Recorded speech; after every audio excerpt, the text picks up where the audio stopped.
आज के ये 200 क्वेश्चंस आप पे एग्जाम के लिए गेम चेंजर होने वाले हैं।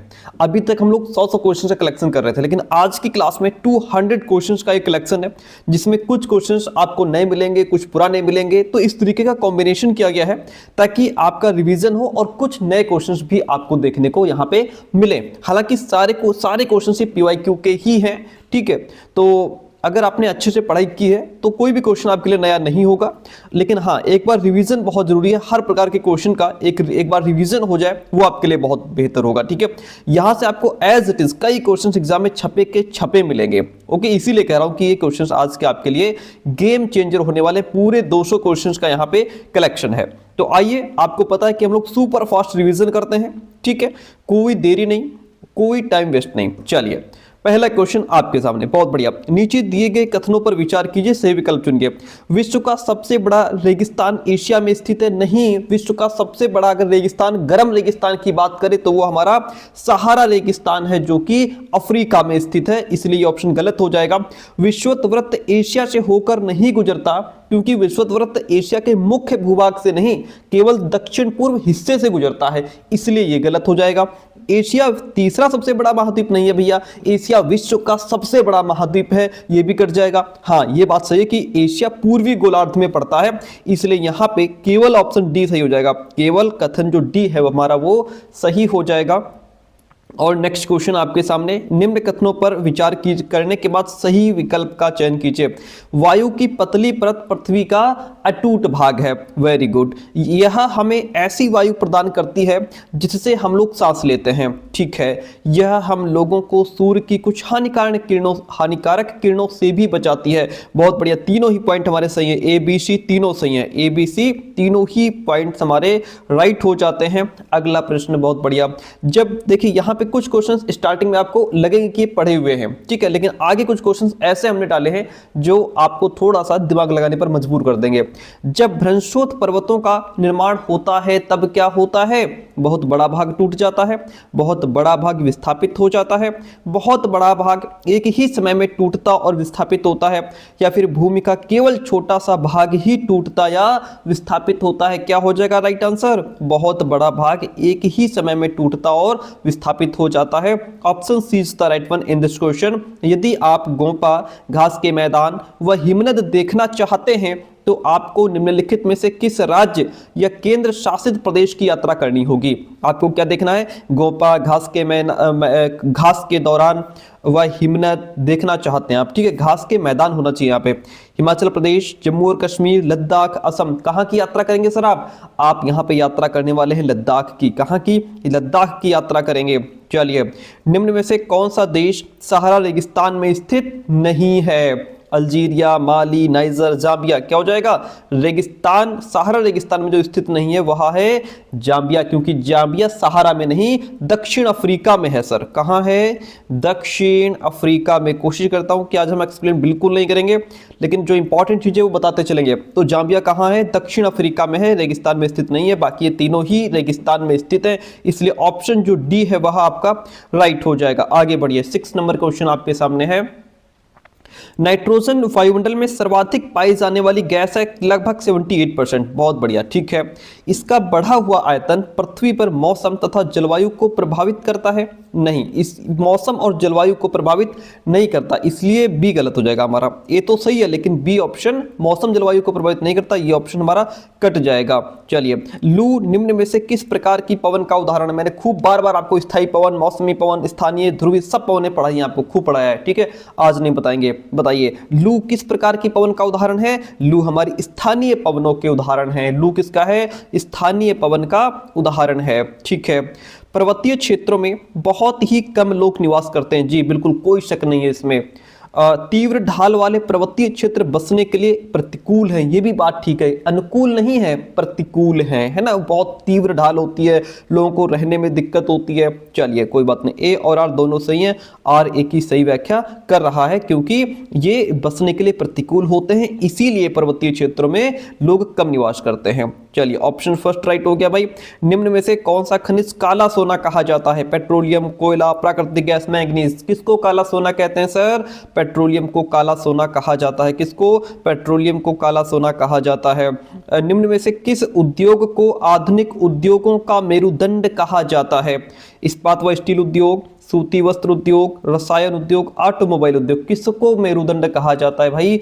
तो वो है हमारा आयरन एंड स्टील इंडस्ट्री। इस्पात और स्टील उद्योग को आधुनिक उद्योगों का मेरुदंड कहा जाता है। कई बार रिपीटेड क्वेश्चन है। मिल्पा, रोका, लदांग निम्न में से किस प्रकार की कृषि के अन्य नाम हैं? तो ये हमारी जो शिफ्टिंग कल्टीवेशन होती है, स्थानांतरित कृषि होती है, उसके नाम है मिल्पा, रोका, लदांग। ठीक है, चलिए अलग अलग नामों से इसको हम लोग जानते हैं। अगला क्वेश्चन कहता है कि संयुक्त राज्य अमेरिका में 1964 के नागरिक अधिकार अधिनियम ने डैश के आधार पर भेदभाव का निषेध कर दिया था। इसमें नस्ल के आधार पर किया था? जी बिल्कुल। धर्म के आधार पर किया था? हाँ। जेंडर के आधार पर नहीं किया था। राष्ट्रीय मूल, नेशनल ओरिजिन के आधार पर भी किया था। तो जेंडर हटा दो, बाकी तीन ऑप्शन सही है हमारे। ए बी डी राइट हो जाएगा। A B D. ठीक है, तो ये क्वेश्चन बहुत इंपॉर्टेंट है, कई बार रिपीटेड है।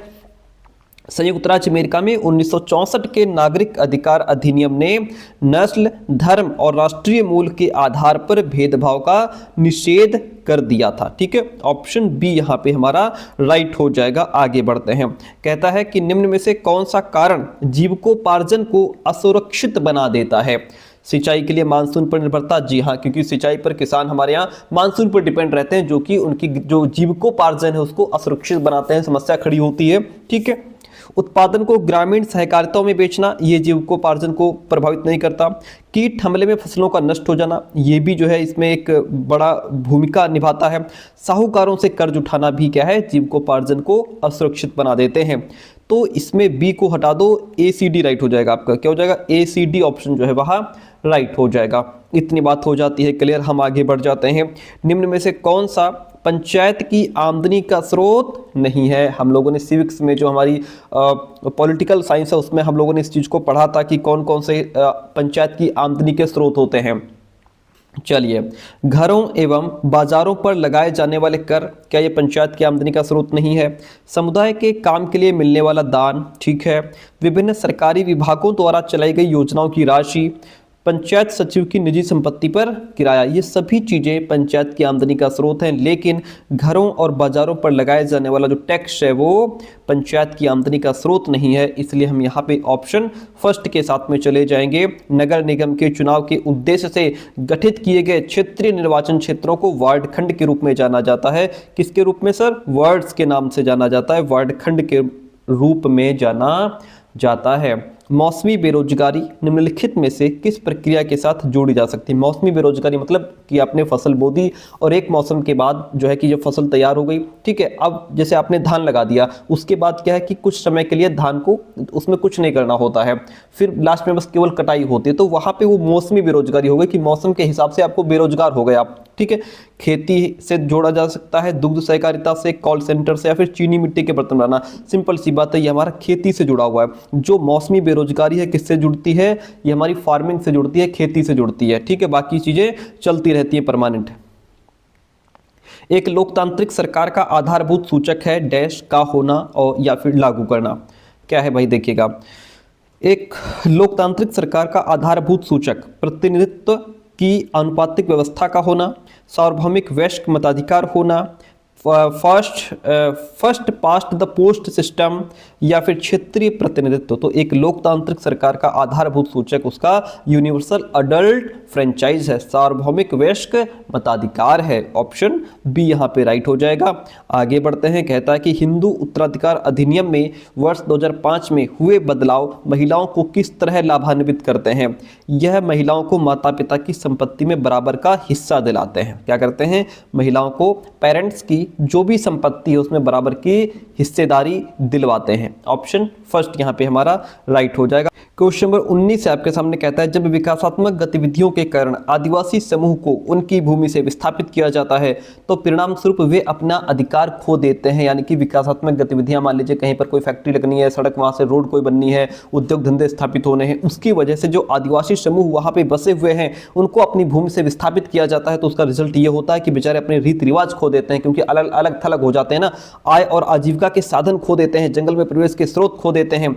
ठीक है, वंचित समुदाय के रूप में स्थिति नहीं है। यहाँ पे ए बी सी ऑप्शन हमारे राइट हो जाएंगे। क्या हो जाएगा? फर्स्ट ऑप्शन जो है वह राइट हो जाएगा। आगे बढ़ जाते हैं। इतिहास में तिथियों व वर्षों को सूचित करने के लिए प्रयोग में आने वाली वर्तमान के बारे में निम्नलिखित कथनों में से कौन सा कथन सही है? चारों ऑप्शन इसके पढ़ते हैं, फिर आपको इसमें राइट बताना है भाई। अतीत ने वर्तमान को कैसे प्रभावित किया है, इसकी जांच किए बिना इतिहास पूर्ण रूप से अतीत पर निर्भर करता है। ठीक है, इतिहास मानव चेतना के व्यक्तिगत और सामूहिक दोनों पहलुओं में विकास की कहानी है। ठीक है, इतिहास अतीत और भविष्य में प्रगतिशील परिवर्तनों की घटनाओं के बीच एक संवाद है। भविष्य में प्रगतिशील परिवर्तनों की घटनाओं के बीच एक संवाद नहीं है। इतिहास भविष्य की बात नहीं करता, गुजरे हुए समय की बात करता है। निरंतरता और सुसंगतता इतिहास की आवश्यकताएं हैं, ये भी ठीक है। सी हटा दो, ए बी डी राइट हो जाएगा। ए बी डी यहाँ पे हमारा राइट हो जाएगा, सी हट जाएगा। चलिए, प्रत्येक नागरिक को स्वतंत्रता है अपने धर्म का पालन और अनुसरण करने की। भारतीय संविधान में प्रतिष्ठापित किस सिद्धांत से यह स्वतंत्रता उत्पन्न हुई है? तो यह है हमारा सेकुलरिज्म, यानी कि धर्मनिरपेक्षता। ठीक है, कौन सा सिद्धांत है? धर्मनिरपेक्षता का सिद्धांत ये कहता है कि आप किसी भी धर्म को मान सकते हैं, किसी भी धर्म को अपना सकते हैं, आप पर कोई दबाव नहीं। निम्नलिखित में से कौन भारत की संविधान सभा का अध्यक्ष था? राजगोपालाचारी, अंबेडकर जी, डॉक्टर राजेंद्र प्रसाद या फिर जवाहरलाल नेहरू? कौन थे? तो वो थे हमारे डॉक्टर राजेंद्र प्रसाद, ये भारत की संविधान सभा के अध्यक्ष थे। ऑप्शन सी राइट हो जाएगा। निम्नलिखित में से कौन भारत का एकमात्र भारतीय गवर्नर जनरल था? तो वो कौन थे? वो थे हमारे सी राजगोपालाचारी। कौन? सी राजगोपालाचारी भारत के एकमात्र भारतीय गवर्नर जनरल थे। भारत का संविधान कब अपनाया गया था? 26 नवंबर 1949 को भारत का संविधान अपनाया गया था। चलिए, निम्नलिखित में से किसने भारत की रियासतों को एकीकृत करने में निर्णायक भूमिका निभाई थी? तो वो थे सरदार वल्लभ भाई पटेल, जिन्होंने भारत की रियासतों को एकीकृत करने में निर्णायक भूमिका निभाई थी। सरदार वल्लभ भाई पटेल। निम्नलिखित में से कौन भारत के संविधान की समवर्ती सूची के मामलों का काम करता है? केंद्र सरकार और राज्य सरकारें, स्थानीय सरकारी निकाय, केंद्र शासित प्रदेश या फिर स्थानीय सरकारी निकाय? कौन हो जाएगा? वो है हमारे केंद्र सरकार। राज्य सरकारें जो हैं ये भारत के संविधान की समवर्ती सूची के मामलों में काम करते हैं। Option first is the right one over here. आगे बढ़ते हैं। कहता है कि निम्नलिखित में से कौन भारत की संविधान सभा में मसौदा समिति के अध्यक्ष थे? तो वो थे डॉक्टर भीमराव अंबेडकर। मसौदा समिति के अध्यक्ष कौन थे? डॉक्टर भीमराव अंबेडकर। ये सारे क्वेश्चन सीटेट के हैं, ये मत समझ लेना कि अलग से कुछ लिया गया है। ठीक है, और ये सब 2000 जो है कि 24, 23, 22 के क्वेश्चन हैं। निम्नलिखित में से किस गवर्नर जनरल ने फैसला किया कि बहादुर शाह जफर आखिरी मुगल सम्राट होंगे? उनकी मृत्यु के बाद किसी भी वंशज को शासक के रूप में पहचाना नहीं जाएगा। हमने कल भी आपको बताया था, लॉर्ड कैनिंग ने कहा था। किसका स्टेटमेंट था? लॉर्ड कैनिंग का स्टेटमेंट था। किस गवर्नर जनरल ने अवध के ऊपर ब्रिटिश कानून आरोपित किया था? भैया, ब्रिटिश कानून आरोपित करने वाले कौन थे? लॉर्ड डलहौजी थे। लॉर्ड डलहौजी थे। ठीक है, कानपुर के किस शासक ने खुद को पेशवा कहा? कौन थे जिन्होंने खुद को पेशवा कहा था? नाना साहेब ने खुद को पेशवा कहा था। ऑप्शन फर्स्ट यहाँ पे राइट हो जाएगा। बहुत बढ़िया, फटाफट आगे बढ़ते रहिए। एडुसेट से क्या अभिप्राय है? रॉकेट जिसका उपयोग मानव निर्मित उपग्रहों को सूर्य की कक्षा में स्थापित करने के लिए किया जाता है, या फिर सौरमंडल में खोजा गया एक नया ग्रह है, एक क्षुद्र ग्रह है जो मंगल और बृहस्पति की कक्षाओं के बीच पाया जाता है, या फिर एक मानव निर्मित भारतीय उपग्रह है? आपको बता दें, एडुसेट एक मानव निर्मित भारतीय उपग्रह है। क्या है? मानव निर्मित भारतीय उपग्रह है। पंचवाणी और बीजक में निम्नलिखित में से किस महान हस्ती के छंद और विचारों को संरक्षित किया गया है? तो वह है कबीर। ये एक ऐसी महान हस्ती है जिनके छंद और विचारों को पंचवाणी तथा बीजक में संरक्षित किया गया है। ऑप्शन भी राइट हो जाएगा। एलोरा की गुफा का भित्ति चित्र जिसमें विष्णु को नरसिंह अर्थात पुरुष सिंह के रूप में दिखाया गया है किस काल की रचना है? तो ये आपकी राष्ट्रकूट काल की रचना है। किसकी? राष्ट्रकूट काल की रचना है। ऑप्शन बी राइट हो जाएगा। निम्नलिखित में से कौन सा संगठन उपनिषद में आस्था रखता है? ब्रह्म समाज उपनिषद में आस्था रखता है। सर कौन ब्रह्म समाज उपनिषद में आस्था रखता है? ऑप्शन फर्स्ट राइट हो गया, बहुत बढ़िया। अशोक के अभिलेख किस लिपि में लिखे गए थे? अशोक के अभिलेख ब्राह्मी लिपि में लिखे गए थे। अशोक के अभिलेख ब्राह्मी लिपि में लिखे गए थे। 5वीं एवं 6वीं शताब्दी वर्तमान के तमिलनाडु में बड़े स्तर पर खेती करने के लिए यह आवश्यक था कि सिंचाई के लिए तटबंधों का निर्माण हो, भूमि का वनारोपण किया जाए, घास स्थलों को हटाया जाए या फिर अधिकारियों को करों का भुगतान किया जाए। क्या हो जाएगा इसका राइट आंसर? सिंचाई के लिए तटबंधों का निर्माण हो। 5 ये अच्छा, बहुत अच्छा क्वेश्चन है, इंपॉर्टेंट क्वेश्चन है। 5वीं एवं 6वीं शताब्दी वर्तमान के तमिलनाडु में बड़े स्तर पर खेती करने के लिए यह आवश्यक था कि सिंचाई के लिए तटबंधों का निर्माण हो। चलिए, निम्नलिखित में से कौन सा विकल्प मृतकों को उनके सामान के साथ दफनाए जाने के कारण की सबसे अच्छी व्याख्या है? मेहरगढ़ की बात हो रही है सर, जहां हम लोगों ने पढ़ा था मेहरगढ़ के बारे में ना, जहां व्यक्ति को दफनाया गया था और उसके साथ में बकरियां भी रखी गई थी कि मतलब ये बाद में खा लेगा, इसको परलोक में जाके खाएगा। तो मृत्यु के बाद भी जीवन में लोगों का विश्वास था, इसलिए मृतकों को उनके सामान के साथ दफनाया जाता था। खाने पीने की चीजें साथ में रख दी जाती थी। चलिए, लघु चित्र छोटे आकार के चित्र होते हैं। लघु चित्र आमतौर पर वाटर कलर से कपड़े या कागज पर चित्रित किए जाते हैं। प्राचीनतम लघु चित्र ताड़ के पत्तों अथवा लकड़ी पर चित्रित किए जाते थे। सारे ही ऑप्शन हमारे यहाँ पे राइट हो जाते हैं। ABC सभी सही है इसमें। आगे बढ़ जाइए। 39 नंबर क्वेश्चन, गुरु नानक द्वारा बनाए गए शुरुआती पवित्र स्थान को किस नाम से जाना जाता था? तो शुरुआती पवित्र स्थान को धर्मशाला के नाम से जाना जाता था। किस नाम से? धर्मशाला के नाम से जाना जाता था। चलिए भाई, लगभग 2500 वर्ष पहले कुछ जनपद दूसरों की तुलना में अधिक महत्वपूर्ण हो गए और इन्हें महाजनपद कहा जाने लगा। कारण आर कहता है कि सही तरीके से किलेबंदी की गई, सेनाएं खड़ी की गई और सेनाओं के रखरखाव के लिए एक उचित कर प्रणाली भी लागू की गई थी। तो इसमें क्या हो जाएगा हमारा? ए और आर दोनों सही हैं। आर ए की सही व्याख्या भी यहाँ पे कर रहा है। चलिए, निम्नलिखित में से कौन सी नई प्रणाली हॉल्ट मैकेंजी द्वारा तैयार की गई थी? हॉल्ट मैकेंजी द्वारा महलवाड़ी बंदोबस्त जो प्रणाली थी, इसको तैयार किया गया था। महलवाड़ी बंदोबस्त, महलवाड़ी सेटलमेंट। ठीक है, ऑप्शन बी राइट हो जाएगा। निम्नलिखित में से किस राज्य के कैकोलार और देवांग समुदाय बुनकरी के लिए प्रसिद्ध थे? तो वह दक्षिण भारत। इस राज्य के कैकोलार और देवांग समुदाय बुनकरी के लिए प्रसिद्ध थे। कहाँ के? दक्षिण भारत के। चलिए, 20वीं शताब्दी में महिलाओं की स्वतंत्रता व समानता के संदर्भ में कथन ए और आर को पढ़िए, सही विकल्प चुनिए भाई। क्या कहता है? जवाहरलाल नेहरू और सुभाष चंद्र बोस ने महिलाओं के लिए और अधिक स्वतंत्रता व समानता की मांगों का समर्थन किया। राष्ट्रीय नेताओं ने आश्वासन दिया कि स्वतंत्रता मिलने पर सभी पुरुषों व महिलाओं को वोट डालने का अधिकार दे दिया जाएगा। दोनों बातें सही हैं, ए और आर दोनों सही हैं। आर ए की सही व्याख्या भी यहाँ पे कर रहा है। इनमें से कौन सा शब्द सूफीवाद से जुड़ा है? सही विकल्प चुनिए। खानकाह, रक्स, जिक्र, स्नान। तो इसमें हमने आपको पहले भी एक एक चीज को समझाया था। हमारा इसमें जो है खानकाह, रक्स और जिक्र तीनों ही जुड़े हुए हैं। ठीक है, ABC तीनों हमारे सूफीवाद से जुड़े हुए हैं। चलिए आगे बढ़ते हैं। किसने काश्तकार की चाबुक नामक पुस्तक लिखी? कौन है वो है हमारे ज्योतिराव फुले, जिन्होंने काश्तकार की चाबुक नामक पुस्तक लिखी थी। ऑप्शन सी राइट हो जाएगा भाई। निम्नलिखित में से किस स्वतंत्रता सेनानी जो वर्तमान के कर्नाटक से थी, उन्होंने प्रभात फेरियों का आयोजन किया? ये भी क्वेश्चन कई बार रिपीटेड है। अंबाबाई थी। वो कौन थी? अंबाबाई। ठीक है, कर्नाटक से थी जिन्होंने प्रभात फेरियों का आयोजन किया था। ऑप्शन हमारा अंबाबाई राइट हो जाएगा। ए और बी पर प्रांतीय स्वायत्तता के संदर्भ में विचार कीजिए, सही विकल्प का चुनाव कीजिए। क्या कहता है क्वेश्चन?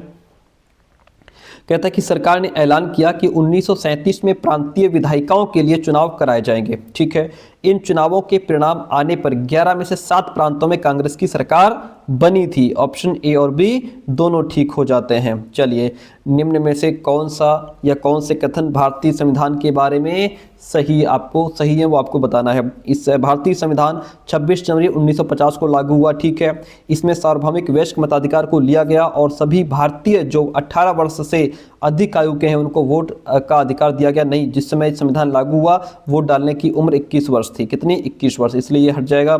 सभी नागरिकों को कानून के समक्ष माना गया, ये बात ठीक है। ए और सी हमारे राइट हो जाते हैं। ए और सी जो ऑप्शन है वह राइट हो जाता है। निम्नलिखित में से कौन सा थीमेटिक मानचित्र का उदाहरण है? भारत का सड़क मानचित्र, भारत का पर्वतों का मानचित्र, भारत के राज्यों का मानचित्र या फिर गांव के खेतों का मानचित्र। हमने पहले ये क्वेश्चन पढ़ाया था जिसमें आपको बहुत अच्छे समझाया था। तो भारत का जो सड़क मानचित्र है वह थीमेटिक मानचित्र का उदाहरण है। Option first is the right one in this question. चलिए, कर्क रेखा और मकर रेखा के बीच वाले क्षेत्र में सबसे अधिक ऊष्मा प्राप्त होती है सर। बात तो ठीक है। कर्क रेखा और मकर रेखा के बीच के सभी अक्षांशों पर सूर्य वर्ष में एक बार दोपहर में सिर के ठीक ऊपर होता है। दोनों पॉइंट बिल्कुल ठीक हैं, ए और आर दोनों सही हैं। आर ए की सही व्याख्या भी यहाँ पे कर रहा है। दक्षिणी गोलार्ध के बारे में निम्नलिखित में से कौन सा कथन सही है? देखिए, दक्षिणी गोलार्ध में सबसे लंबा दिन 21 जून को होता है। नहीं, सबसे छोटा दिन होता है। दक्षिणी गोलार्ध में 21 जून को सबसे छोटा दिन होता है, ये बात ध्यान रखिएगा। ऑप्शन बी राइट हो जाता है। 21 मार्च और 23 सितंबर को दक्षिणी गोलार्ध में दिन तथा रात की अवधि समान होती है, ये भी बात ठीक है। बी सी हमारा राइट हो जाता है, ए गलत हो जाता है। ओके, चलिए बी और सी ऑप्शन राइट हो जाता है। शैल के एक प्रकार से दूसरे प्रकार में परिवर्तित होने की प्रक्रिया को क्या कहा जाता है? सर इसको शैल चक्र कहते हैं, रॉक साइकिल कहते हैं। हम लोगों ने खूब पढ़ा है, रॉक साइकिल कहते हैं। चलिए, महासागरीय जल का लयबद्ध रूप से दिन में 2 बार उठना और गिरना क्या कहलाता है? तरंगें, ज्वार भाटा, महासागरीय धारा या फिर सुनामी क्या कहा जाता है? इसको कहते हैं ज्वार भाटा। सर क्या कहते हैं इसको? ज्वार भाटा कहते हैं। अगला प्रश्न नीचे कहता है कि निम्न युग्मों पर विचार कीजिए, उचित विकल्प का चयन करना है। यहाँ पे आपको देखिएगा, एक तरफ क्षेत्र है, दूसरी तरफ उसका घास स्थल है, यहाँ पे आपको मिलाना है। उत्तरी अमेरिका, अब फिर नीचे कह रहा है कि उपयुक्त में से कितने युग्म सही सुमेलित। आपको ये बताना है कि क्या ये सही है या ये सही है। कितने सही है? केवल एक युग्म सही रूप से जुड़ा हुआ है या 2 सही रूप से जुड़े हैं या सारे ही सही रूप से जुड़े हुए हैं। चलिए देखते हैं। उत्तरी अमेरिका, इसके घास के मैदान प्रेयरी कहलाते हैं। उत्तरी अमेरिका के घास के मैदान को प्रेयरी कहते हैं, ठीक है, ये तो बिल्कुल ठीक जुड़ा हुआ है हमारा। फिर दक्षिणी अमेरिका के घास के मैदान जो हैं वो डाउन नहीं, वो वेल्ड कहलाते हैं। मैंने आपको पहले भी बताया था। क्या? दक्षिणी अफ्रीका के घास के मैदान वेल्ड कहलाते हैं, इसलिए सेकंड कट जाएगा। मध्य एशिया के घास के मैदान स्टेपी कहलाते हैं, ये भी ठीक जुड़ा हुआ है। ऑस्ट्रेलिया के घास के मैदान डाउन्स कहलाते हैं, वेल्ड नहीं डाउन्स कहलाते हैं। सर क्या कहलाते हैं? डाउन्स कहलाते हैं। तो एक तो हमारा ये ठीक जुड़ा हुआ है, थर्ड वन, एक फर्स्ट वन ठीक जुड़ा हुआ है, तो 2 युग्म सही है। केवल 2 युग्म जो है वो ठीक जुड़े हुए हैं। इतनी बात क्लियर है? Very good. जहाँ पे जो चीज़ें इंपॉर्टेंट है, जो समझानी चाहिए, समझाते चलेंगे। निम्न में से आने वाली सुनामी का पहला संकेत कौन सा होता है? तटीय क्षेत्र में आता हुआ जल, तटीय क्षेत्र से जल में कमी आना, तटीय क्षेत्र की तरफ बढ़ती विशालकाय तरंग या फिर तटीय क्षेत्र से जाती हुई विशालकाय तरंग। तो सुनामी आने का पहला संकेत होता है कि तटीय क्षेत्र में आता, नहीं, और तटीय क्षेत्र से जल में कमी आती है। क्या हो जाता है? तटीय क्षेत्र से जल में कमी आ जाती है, पानी एकदम पीछे चला जाता है, ठीक है। तो ऑप्शन जो बी है यहाँ पे वह राइट हो जाएगा। फिर आगे बढ़िए। प्राकृतिक वनस्पति तथा वन्य जीवन हमें कहाँ मिलते हैं? स्थल मंडल में, जलमंडल में, वायुमंडल में या फिर जैव मंडल में? तो ये चीज़ें हमको मिलती हैं बायोस्फीयर के अंतर्गत, जैव मंडल में। ऑप्शन डी राइट हो जाएगा। भारत के ठंडे रेगिस्तान से होकर कौन सी प्रमुख नदी बहती है? ठंडा रेगिस्तान हमारा कौन सा है? लद्दाख, ठीक है। तो कौन सी नदी बहती है? ब्रह्मपुत्र, गंगा, सिंधु या फिर यमुना? कौन सी नदी बहती है? सिंधु नदी बहती है। सर कौन सी? सिंधु नदी बहती है। ऑप्शन सी राइट हो जाएगा। अगला प्रश्न हमारे सामने बहुत बढ़िया आ गया, इसको भी हम थोड़ा टाइम लेंगे। देखिए, निम्नलिखित का मिलान करें, उचित विकल्प का चयन करें। एक तरफ राज्य है, दूसरी तरफ परमाणु ऊर्जा केंद्र है। हमने पहले इसको समझाया है। तमिलनाडु, अच्छा आप देखिए, जैसे तमिलनाडु किसके साथ जाएगा? तमिलनाडु जाएगा कलपक्कम के साथ में। कैसे? कलपक्कम परमाणु ऊर्जा केंद्र तमिलनाडु के चेन्नई के पास स्थित है, इसलिए हमारा ए सेकंड के साथ चला जाएगा। फिर बात करेंगे महाराष्ट्र की, तो महाराष्ट्र किसके साथ जाएगा? सर तारापुर के साथ में, क्योंकि तारापुर परमाणु ऊर्जा केंद्र महाराष्ट्र के पालघर जिले में है। ओके, उत्तर प्रदेश किसके साथ जाएगा सर? उत्तर प्रदेश हमारा जाएगा नरौरा के साथ में, क्योंकि नरौरा परमाणु ऊर्जा केंद्र उत्तर प्रदेश के बुलंदशहर जिले में है। आप लोगों को पता होगा, आपने पढ़ा होगा तो ठीक है। एक बचता है कर्नाटक, वो जाएगा कैगा के साथ में, क्योंकि कैगा परमाणु ऊर्जा केंद्र कर्नाटक के उत्तर कन्नड़ जिले में है। ओके, क्लियर बात इतनी ठीक है? चलिए समझ गए। ओके, तो अब इसी तरीके से इसको मिला लीजिए, किसके साथ जाएगा भाई? A2 के साथ में। चलो ठीक है, आप समझ गए। अरे बता ही देते हैं। A गया 2 के साथ में, A गया 2 के साथ में, B गया 1 के साथ में, B गया 1 के साथ में, C4 D3 मतलब ऑप्शन C राइट हो गया यहाँ पे, है ना। चलिए आगे बढ़ जाते हैं। अगला क्वेश्चन लीजिए। नीचे दिए गए कथन से विकल्प चुनिए। कहता है अलवण जल का केवल 1% उपलब्ध प्राप्य है तथा मानव उपयोग हेतु उपयुक्त है। चलिए, अलवण जल पृथ्वी पर सबसे उपयोगी पदार्थ है। क्या हो जाएगा इसका राइट आंसर भाई? देखिए, ए और बी दोनों सही हैं, लेकिन किंतु ए का सही स्पष्टीकरण बी यहाँ पे नहीं दे रहा है। ऑप्शन बी राइट हो जाएगा। आगे बढ़िए। कहता है निम्नलिखित नामों पर विचार करें। मिल्पा, लदांग, रोका। अभी पीछे क्वेश्चन यहाँ से पूछा गया था, लेकिन यहाँ पे क्वेश्चन चेंज कर दिया गया है। ठीक है, मिल्पा, लदांग, रोका ये क्या है? ये स्थानांतरी कृषि के अन्य नाम हैं, दूसरे नाम हैं। वहीं पर जो चीरू है ये तिब्बती मृग है, इसको कहते हैं तिब्बती मृग कहते हैं। इसको क्या कहते हैं? तिब्बती मृग कहते हैं। तिब्बती पठार में रहने वाला स्तनधारी जीव है। कौन? चीरू। तो ये विलुप्त होने की कगार पे है, तो इसको विलुप्त प्रजातियों के अंतर्गत आ जाएगा। इसलिए हमारा इसमें ऑप्शन फर्स्ट राइट हो जाएगा कि ऊपर दिए गए नाम जो है वो स्थानांतरित कृषि और विलुप्त प्रजातियों से रिलेटेड है। ये स्थानांतरित कृषि है, ये विलुप्त प्रजाति है चीरू। तिब्बती पठार में रहने वाला एक जीव है जो कि स्तनधारी है। स्थानीय संचार माध्यम या मीडिया क्या है?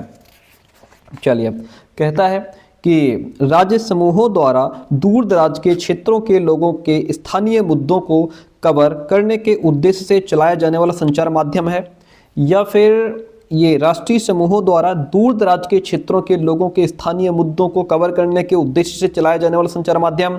स्थानीय समूहों द्वारा दूर दराज के क्षेत्रों के लोगों के स्थानीय मुद्दों को कवर करने के उद्देश्य से चलाया जाने वाला संचार माध्यम। तो यहाँ पे स्थानीय समूहों द्वारा, ये बात ठीक है, ऑप्शन सी राइट हो जाएगा। राष्ट्रीय समूहों द्वारा नहीं, राज्य समूहों द्वारा नहीं, अंतर्राष्ट्रीय समूहों द्वारा नहीं, क्या हो जाएगा? स्थानीय समूहों द्वारा। ये चीज ध्यान रखिएगा, स्थानीय समूहों द्वारा दूर दराज के क्षेत्रों के लोगों के स्थानीय मुद्दों को कवर करने के उद्देश्य से चलाया जाने वाला संचार माध्यम। ठीक है, ऑप्शन सी राइट हो जाएगा। अंतर कितना है? यहाँ पे अंतर्राष्ट्रीय लिखा है, यहाँ स्थानीय लिखा है, या राष्ट्रीय, बाकी सब चीजें सेम है, यहाँ राज्य समूह। आपको ध्यान रखना है स्थानीय समूह, ठीक है, क्योंकि स्थानीय संचार की बात हो रही है। चलिए, ऑप्शन सी राइट हो जाएगा। आगे बढ़िए, फिर अगला बढ़िया क्वेश्चन आ गया। कहता है जैसे जैसे लोगों ने पशुओं को पालतू बनाना आरंभ किया, पालतू पशु धीरे धीरे जंगली पशुओं से इस प्रकार भिन्न होते गए। एक तो जिनको पालतू बनाया गया उनके दांत छोटे होते चले गए और उनके सींग भी छोटे होते चले गए। दोनों पॉइंट हमारे यहाँ पे सही हो जाते हैं। अगला प्रश्न 63 नंबर क्वेश्चन कहता है, बढ़िया क्वेश्चन है, बताओ भाई। चलिए मिलाओ इसको। कहता है मुगल शासकों के अभियानों के संदर्भ में निम्नलिखित का मिलान कीजिए, उपयुक्त विकल्प का चुनाव कीजिए। चलिए, चंदेरी का युद्ध किसके साथ मैच करेगा? चंदेरी का युद्ध हुआ था हमारा 1528 में। बाबर ने मेदिनी राय को, किसको? मेदिनी राय, ठीक है, बाबर ने मेदिनी राय को हरा करके चंदेरी पर कब्जा किया था। ये हो गई बात 1528 की। ओके, चलिए, चौसा का युद्ध हुआ था 1539 में। कब हुआ था सर? 1539 में। शेरशाह सूरी ने हुमायूं को हराया था। अहमदनगर को राज्य में मिला लिया। कब मिलाया गया? ये मिलाया था 1632 में। ठीक है, शाहजहां ने अहमदनगर राज्य को मुगल साम्राज्य में मिला लिया था। Very good. अब अगला बचता है बीजापुर को राज्य में मिला लिया। तो ये विलय कब हुआ था? 1685 में हुआ था सर। कब? 1685 में। औरंगजेब ने बीजापुर को जीतकर मुगल साम्राज्य में मिला लिया था। सिंपल सी बात हो जाती है। अब इसको मिला दो भैया। कैसे है? हमारा गया ए जो है वो 3 के साथ में, ए 3 के साथ में गया है, और जो बी है हमारा वो आया है 4 के साथ में। ठीक है, सी गया है फर्स्ट के साथ में। Very good. डी गया है सेकंड के साथ में, यानी कि ऑप्शन हमारा सी राइट हो जाएगा। इतनी बात क्लियर है? आगे बढ़ जाए। अगला प्रश्न आपके सामने आ गया। बहुत बढ़िया। इसी तरीके से जो इंपॉर्टेंट चीजें हैं वो आपको हम समझाते जरूर चलेंगे ताकि कोई कंफ्यूजन ना रहे। निम्न में से किस गुप्त वंश शासक ने महाराजाधिराज की उपाधि की उपाधि का प्रयोग किया था? तो महाराजा धीराज की उपाधि का प्रयोग करने वाले हमारे समुद्रगुप्त और चंद्रगुप्त थे। कौन थे? समुद्रगुप्त और चंद्रगुप्त। ऑप्शन बी और डी राइट हो जाएगा। आगे बढ़ जाए, अगला प्रश्न नीचे कहता है कि मध्यकालीन भारत के इतिहास के संदर्भ में पियत्रा ड्यूरा से क्या तात्पर्य है?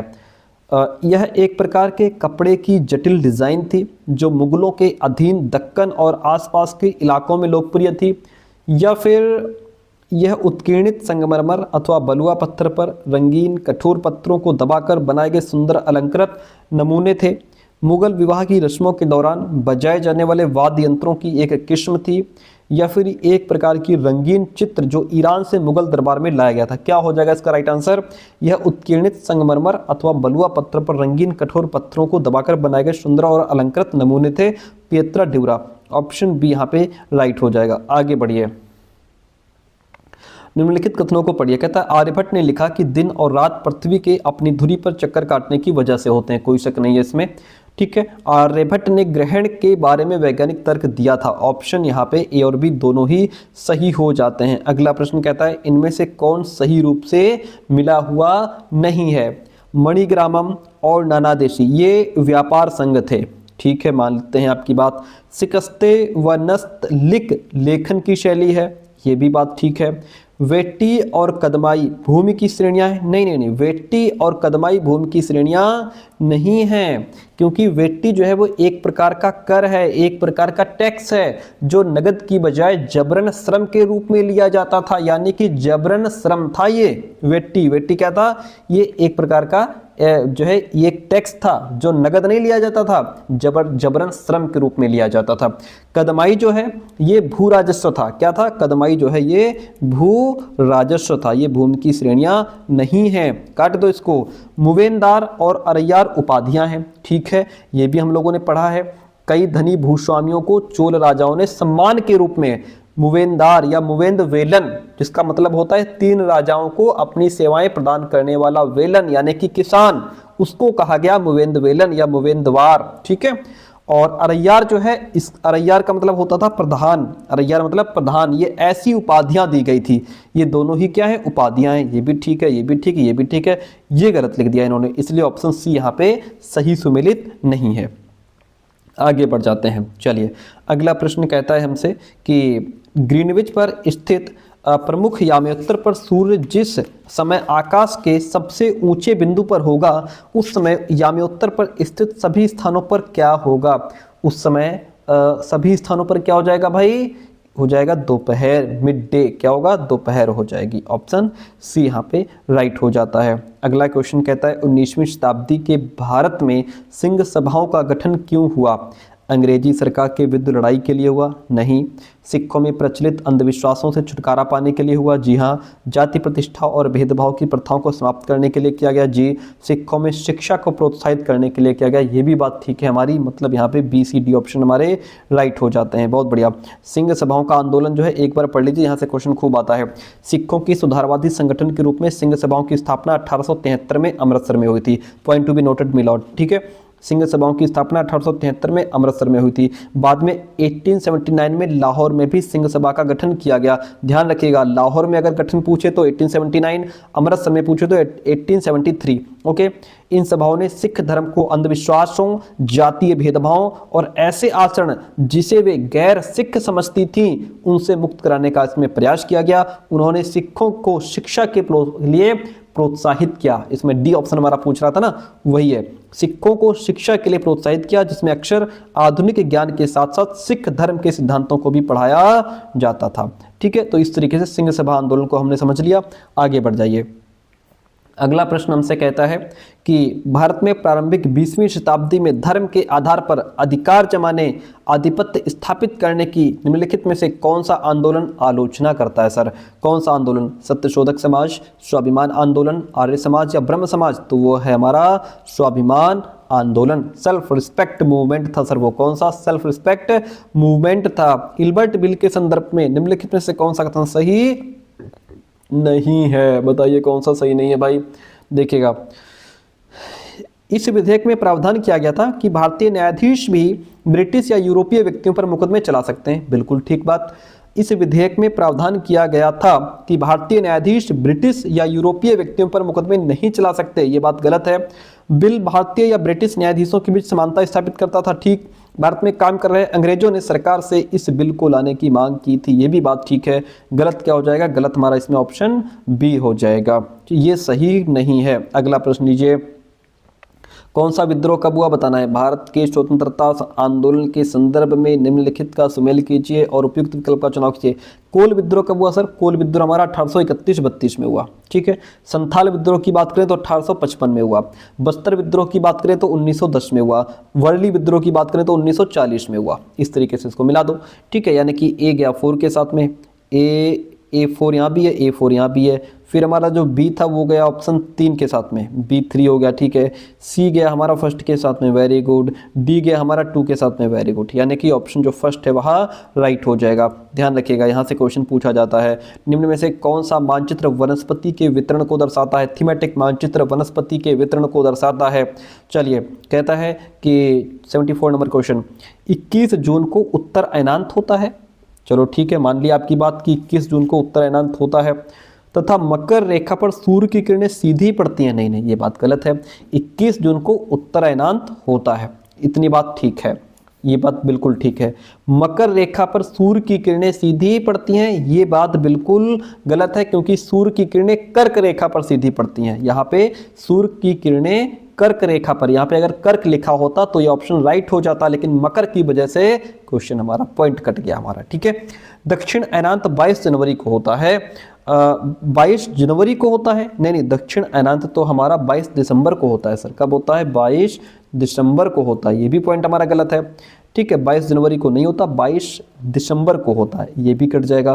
कहने का मतलब है भैया कि दोनों गलत हैं यहाँ पे। ठीक है। ये कट गया मकर की वजह से, मकर की जगह कर्क होता तो ठीक हो जाता। ये कट गया जनवरी की जगह से, जनवरी की जगह अगर दिसंबर होता तब ये राइट हो जाता। दोनों ही गलत हैं, ए और बी दोनों गलत हैं, दोनों गलत हैं। ऑप्शन बी यहाँ पे हमारा राइट हो जाएगा। आगे बढ़िए। इंपॉर्टेंट क्वेश्चन कहता है, ग्लोब के बारे में दिए गए निम्नलिखित कथनों को पढ़िए, उचित विकल्प चुनिए। ग्लोब पर देशों, महाद्वीपों तथा महासागरों को उनके सही आकार में दिखाया जाता है। ठीक है। ग्लोब हमारे लिए उपयोगी तब होता है जब हमें पृथ्वी के केवल एक भाग का अध्ययन करना हो। नहीं, ग्लोब पर हम पृथ्वी के पूरे भाग का अध्ययन कर सकते हैं। ठीक है। ऑप्शन फर्स्ट राइट है, केवल ए जो है वह सही है, बाकी गलत हो जाएगा। फिर कहता है कि कौन सी निम्नलिखित में से कौन से महाद्वीपीय संगति के निर्माण के मुख्य खनिज हैं? तो महाद्वीपीय संगति के निर्माण में सिलिका और एल्यूमिना जो है ये मुख्य खनिज माने जाते हैं। ये इंपॉर्टेंट रोल अदा करते हैं महाद्वीपीय संगति के निर्माण में। ऑप्शन बी जो है वह राइट हो जाएगा। आगे बढ़िए, अगला क्वेश्चन लीजिए। चलिए, क्वेश्चन कहता है कि एक तरफ तो वन दिए हैं, दूसरी तरफ उन वनों में पाए जाने वाले जो मुख्य वृक्ष होते हैं वो दिए गए हैं। तो किस प्रकार के वन में कौन से वृक्ष पाए जाते हैं ये आपको यहाँ पे बताना है। शीतोष्ण पर्णपाती वन की पहचान है वहाँ के ओक, ऐश, बीच, ये जो पेड़ पौधे होते हैं, वृक्ष होते हैं, ये शीतोष्ण पर्णपाती यानी कि टेम्परेट डिसिडस्ट फॉरेस्ट में पाए जाते हैं। ये हमारा 3 के साथ में चला जाएगा। ठीक है। उसके बाद उष्णकटिबंधीय पर्णपाती वनों की पहचान वहाँ के साल, सागवान, शीशम पेड़ होते हैं। फिर उष्णकटिबंधीय सदाबहार वन की पहचान क्या होती है? इनकी पहचान वहाँ के रोजवुड, आबनूस, महोगनी, है ना, ये सदाबहार वृक्ष होते हैं। ट्रॉपिकल एवरग्रीन जो वन होते हैं इनकी पहचान रोजवुड, आबनूस, महोगनी होते हैं। ठीक है।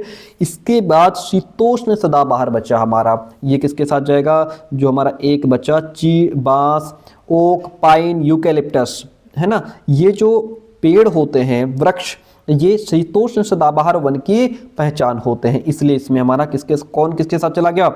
फर्स्ट गया है 3 के साथ में, मतलब फर्स्ट गया है 3 के साथ में और बी गया है फर्स्ट के साथ में। ओके, सी 4 के साथ में। ठीक है। डी कहाँ गया है? डी हमारा गया है सेकंड के साथ में। Very good. तो हमारा ऑप्शन सी यहाँ पे राइट हो जाएगा। अगला प्रश्न लीजिए। 78 नंबर क्वेश्चन आपसे कहता है कि निम्न कथन ए और आर को पढ़िएगा। कहता है पूर्णिमा एवं अमावस्या के दिनों में सबसे ऊंचे ज्वार उठते हैं। ठीक है, सूर्य, चंद्रमा एवं पृथ्वी एक सीध में होते हैं और सूर्य एवं चंद्रमा के शक्तिशाली गुरुत्वाकर्षण बल के कारण ऊंचे ज्वार आते हैं। दोनों पॉइंट सही हैं और एक ही सही व्याख्या भी यहाँ पे कर रहा है।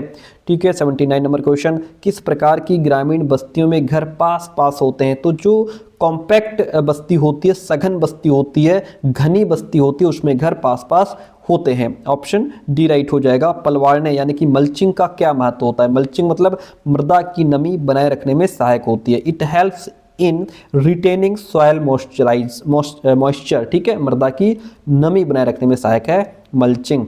अगला प्रश्न कहता है खनिजों के संदर्भ में निम्नलिखित कथनों में से कौन सा सही नहीं है? आपको यहाँ पे खनिजों के बारे में गलत बताना है। खनिजों का निश्चित रासायनिक संयोजन होता है, ये प्राकृतिक रूप से पाए जाने वाले पदार्थ हैं, पूरे स्थान में समान रूप से फैले होते हैं। नहीं, जरूरी नहीं कि हर जगह बिल्कुल समान रूप से ही वितरित हों, फैले हुए हों, किसी विशेष क्षेत्र अथवा चट्टानों के गठन में पाए जाते हैं, ये भी ठीक है। इसमें खनिजों के बारे में ऑप्शन जो सी है वो ठीक नहीं है, इसलिए यहाँ पे सही हो जाएगा। कौन सा उद्योग विश्व का प्राचीनतम उद्योग, ओल्डेस्ट इंडस्ट्री पूछ रहा है, तो कॉटन टेक्सटाइल इंडस्ट्री जो है ये ओल्डेस्ट इंडस्ट्री के रूप में पहचानी जाती है। कपास वस्त्र उद्योग हमारा राइट हो जाएगा।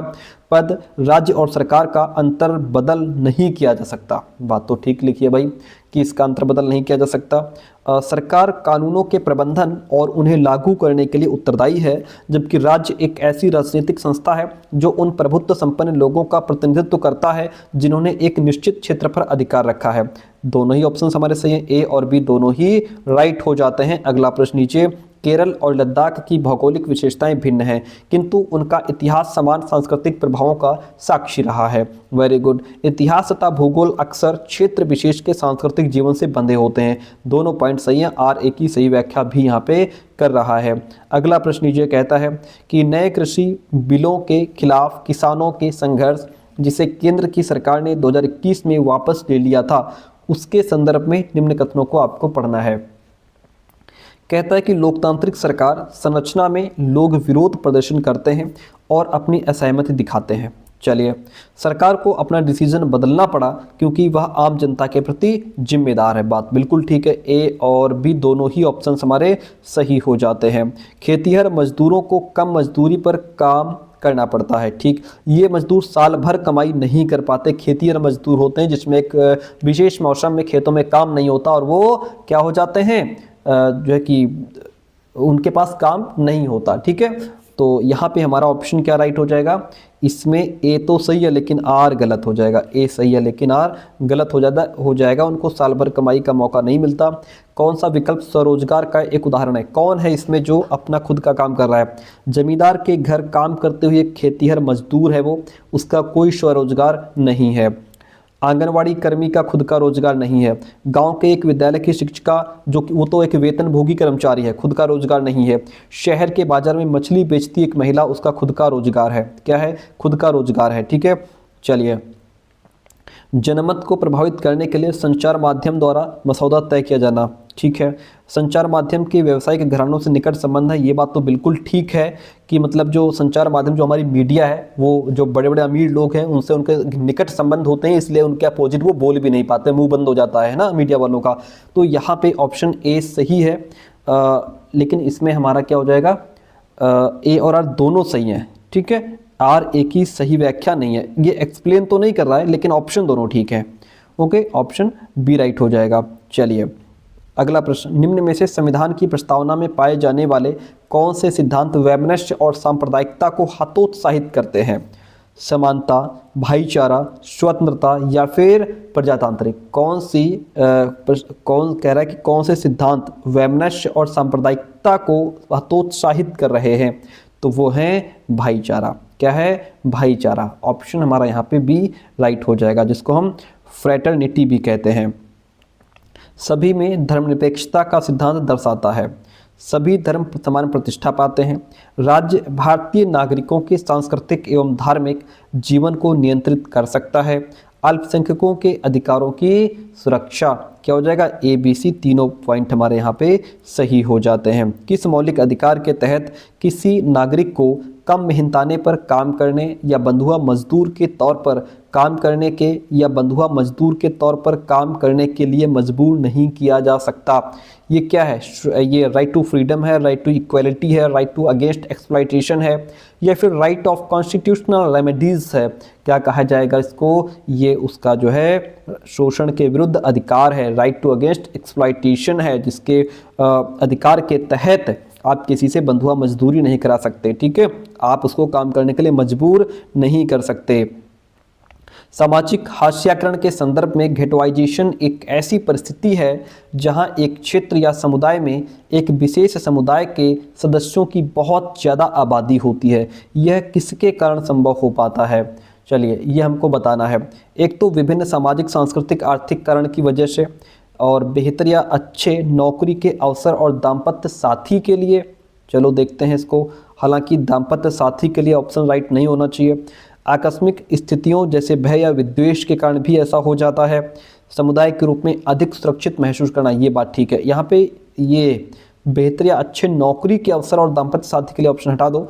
ACD राइट हो जाएगा हमारा। ACD ऑप्शन जो है वह राइट हो जाएगा। आगे बढ़ते हैं। ऐसे कारणों की पहचान कीजिए जिन्होंने आदिवासी समूहों को भारत में विभिन्न क्षेत्रों में वैकल्पिक कामों जैसे बागान मजदूरों, निर्माण कार्य के मजदूरों, औद्योगिक मजदूरों आदि की तरह काम करने के लिए उनके अपने परंपरागत आजीविकाओं के स्रोतों से विस्थापित करने में योगदान दिया। कौन सी वो चीज़ें थी? वो चीज़ें थी भैया वन नीतियाँ, आर्थिक परिवर्तन और राज्य द्वारा राजनीतिक बल था। ठीक है, इसमें जलवायु की स्थिति नहीं आती है। ABD राइट हो जाएगा। ABD ऑप्शन जो है वह राइट हो जाएगा। C कट जाएगा। अर्थव्यवस्था में महिलाओं की भागीदारी पर चर्चा करते हुए निम्न में से किसे सम्मिलित किया जा सकता है? विभिन्न उद्योगों में महिलाओं की भागीदारी को सम्मिलित किया जा सकता है। चलिए ठीक है, मानते हैं बात। संगठित व असंगठित क्षेत्रों में लैंगिक भागीदारी हो, महिलाओं द्वारा घर पर किया जाने वाला कार्य। तीनों ऑप्शन सही, A, B, C तीनों राइट है हमारा, इसलिए ऑप्शन हम D के साथ में चले जाएंगे। हास्याकरण की संकल्पना को प्रस्तुत करने के लिए किस संसाधन का उपयोग किया जा सकता है? अगर आप हास्याकरण की संकल्पना, आप जो है ये कॉन्सेप्ट पढ़ा रहे हैं हास्याकरण का, उसके लिए क्या किया जा सकता है? समीप के एक संग्रहालय का भ्रमण करा सकते हैं। एक मैप जिसमें भारत के हर एक राज्य के आदिवासियों की जनसंख्या दिखाई गई हो। इंटरनेट से लिया गया एक लेख जिसका लेखक ज्ञात ही ना हो, या फिर आदिवासी विस्थापन एक वृत्त चित्र। ये अब बेस्ट ऑप्शन है कि हम बच्चों को डॉक्यूमेंट्री फिल्म दिखा सकते हैं। क्या कर सकते हैं? डॉक्यूमेंट्री फिल्म दिखा सकते हैं। ठीक है, चलिए। आदिवासियों को देखो, वे कितने मनोहर दिखते हैं और ऐसा लगता है कि वे सारे समय नाचते रहते हैं। एक शिक्षक के रूप में अगर पाठ्यपुस्तक में ऐसे कथन दिए गए हैं तो आप उसे किस कॉन्सेप्ट से जोड़ करके देखेंगे? ये जेंडर स्टीरियोटाइप है, ये प्रेजुडिस है, पूर्वाग्रह है, ये भेदभाव है, या फिर ये आप लेबलिंग कर रहे हैं? तो ये जेंडर रूढ़िबद्ध धारणा है कि आपने मान लिया कि वो हर समय नाचते ही रहते हैं। ठीक है, तो ये क्या है? जेंडर रूढ़िबद्ध धारणा है। चलिए, कहता है निम्नलिखित स्रोतों में से किसको प्राचीन भारतीय इतिहास के शिक्षण के साथ जोड़ा नहीं जा सकता? गुफा चित्रकारी, ये तो प्राचीन इतिहास से जुड़ा है, और मिनिएचर पेंटिंग, लघु आकार चित्रकारी जो है कि प्राचीन इतिहास से जुड़ा है। अभिलेख प्राचीन इतिहास से जुड़ा है। पोर्ट्रेट पेंटिंग तो अभी आई है, नहीं ये तो मॉडर्न है, इसको हम इतिहास से नहीं जोड़ सकते पोर्ट्रेट पेंटिंग को। चलिए, मध्य पाषाण युग को निम्नलिखित में से किस परिवर्तन द्वारा किया गया? घास वाले मैदान बने, अर्धशुष्क क्षेत्र बने, या फिर बहुत ज़्यादा वनोन्मूलन हुआ, या फिर ग्रह पर तापमान का और ठंडा होना? तो सिंपल सी बात है भैया कि घास वाले मैदान बने। ठीक है, इस परिवर्तन द्वारा इसको मध्य पाषाण युग को इस परिवर्तन द्वारा देखा गया, घास वाले मैदान बने। चलिए, अगला प्रश्न आपसे कहता है कि आखेटक संग्राहकों द्वारा रहने के लिए एक विशेष स्थल का चयन करने हेतु वैलिड रीजन्स में से निम्नलिखित में से कौन सा कारण हो सकता है? अच्छी गुणवत्ता वाले पत्थरों की उपलब्धता, स्थानीय जनजातियों के साथ घनिष्ठता थी नहीं, भगवान और अन्य शक्तियों का भय था नहीं, समूहों के मुखियाओं का डिसीजन था नहीं। क्या था? अच्छी क्वालिटी वाले पत्थरों की उपलब्धता जो है उनको अपनी तरफ खींच लेती थी। आज का 100 नंबर क्वेश्चन। इसके बाद 100 और बचे हैं। निम्नलिखित में से किस बंदरगाह में, जिसका उल्लेख कविताओं में मिलता है, पूर्वी तट पर व्यापार के प्रमाण मिले हैं? कौन सा वो बंदरगाह है? वो है हमारा पुहार बंदरगाह। कौन सा है? पुहार। ऑप्शन बी यहाँ पे हमारा राइट हो जाएगा। 101 नंबर क्वेश्चन आपके सामने क्या कहता है कि भारतीय उपमहाद्वीप में प्रारंभिक नगरों के संदर्भ में निम्नलिखित का मिलान कीजिए, उपयुक्त विकल्प चुनिए। एक तरफ देखिए सूची 1 सूची 2, नगर दुर्ग किसके साथ में मिलेगा भाई? नगर दुर्ग हमारा जो है मोहनजोदड़ो के साथ चला जाएगा। ओके, अग्निकुंड कहाँ मिले हैं? कालीबंगा में मिले हैं। भंडार गृह कहाँ मिले हैं? हड़प्पा में। ठीक है, बंदरगाह कहाँ है? लोथल का बंदरगाह। ठीक है, अब जैसे इसको अगर हम लोग मिलाते हैं तो नगर दुर्ग मोहनजोदड़ो A4 के साथ में चला जाएगा। ठीक है, और अग्निकुंड कहाँ मिले हैं? कालीबंगा में, तो ये हमारा B3 के साथ में चला जाएगा। भंडार गृह कहाँ मिले हैं? हड़प्पा, तो ये C2 यानी कि ऑप्शन फर्स्ट राइट हो जाएगा। अब देखिए नगर दुर्ग की अगर मैं बात करूँ तो यहाँ पे क्या लिखा है? देखिए लिखा है कि ये जो हड़प्पा नगर थे, ये कहते हैं इन नगरों में से कई को 2 या उससे ज़्यादा हिस्सों में विभाजित किया गया था। ठीक है, और प्रायः पश्चिमी भाग छोटा था लेकिन ऊंचाई पर बना था, और पूर्वी हिस्सा बड़ा था लेकिन ये निचले इलाके में था। ऊंचाई वाले भाग को पुरातत्वविदों ने नगर दुर्ग कहा। ठीक है, नगर दुर्ग जो है जो ऊंचाई पर बना था उसको नगर दुर्ग कहा गया, और निचले हिस्से को निचला नगर कहा गया। ओके, कालीबंगा और लोथल जैसे अन्य नगरों में अग्निकुंड मिले हैं। कहाँ? कालीबंगा, लोथल जैसे जो बाकी नगर थे उनमें क्या मिले हैं? अग्निकुंड, जहाँ संभवतः यज्ञ किए जाते होंगे। हड़प्पा, मोहनजोदड़ो और लोथल जैसे कुछ नगरों में बड़े बड़े भंडार गृह मिले हैं। भंडार गृह कहाँ मिले हैं? हड़प्पा, मोहनजोदड़ो और लोथल जैसे कुछ बड़े बड़े नगर थे। लोथल का बंदरगाह, यह बड़ा तालाब लोथल का बंदरगाह रहा होगा जहाँ समुद्र के रास्ते आने वाली नावें रुकती थी। संभवतः यहाँ पर माल चढ़ाया उतारा जाता रहा होगा। तो बंदरगाह किससे मिल गया हमारा? लोथल जो है वो बंदरगाह के साथ चला गया, बंदरगाह लोथल के साथ चला गया।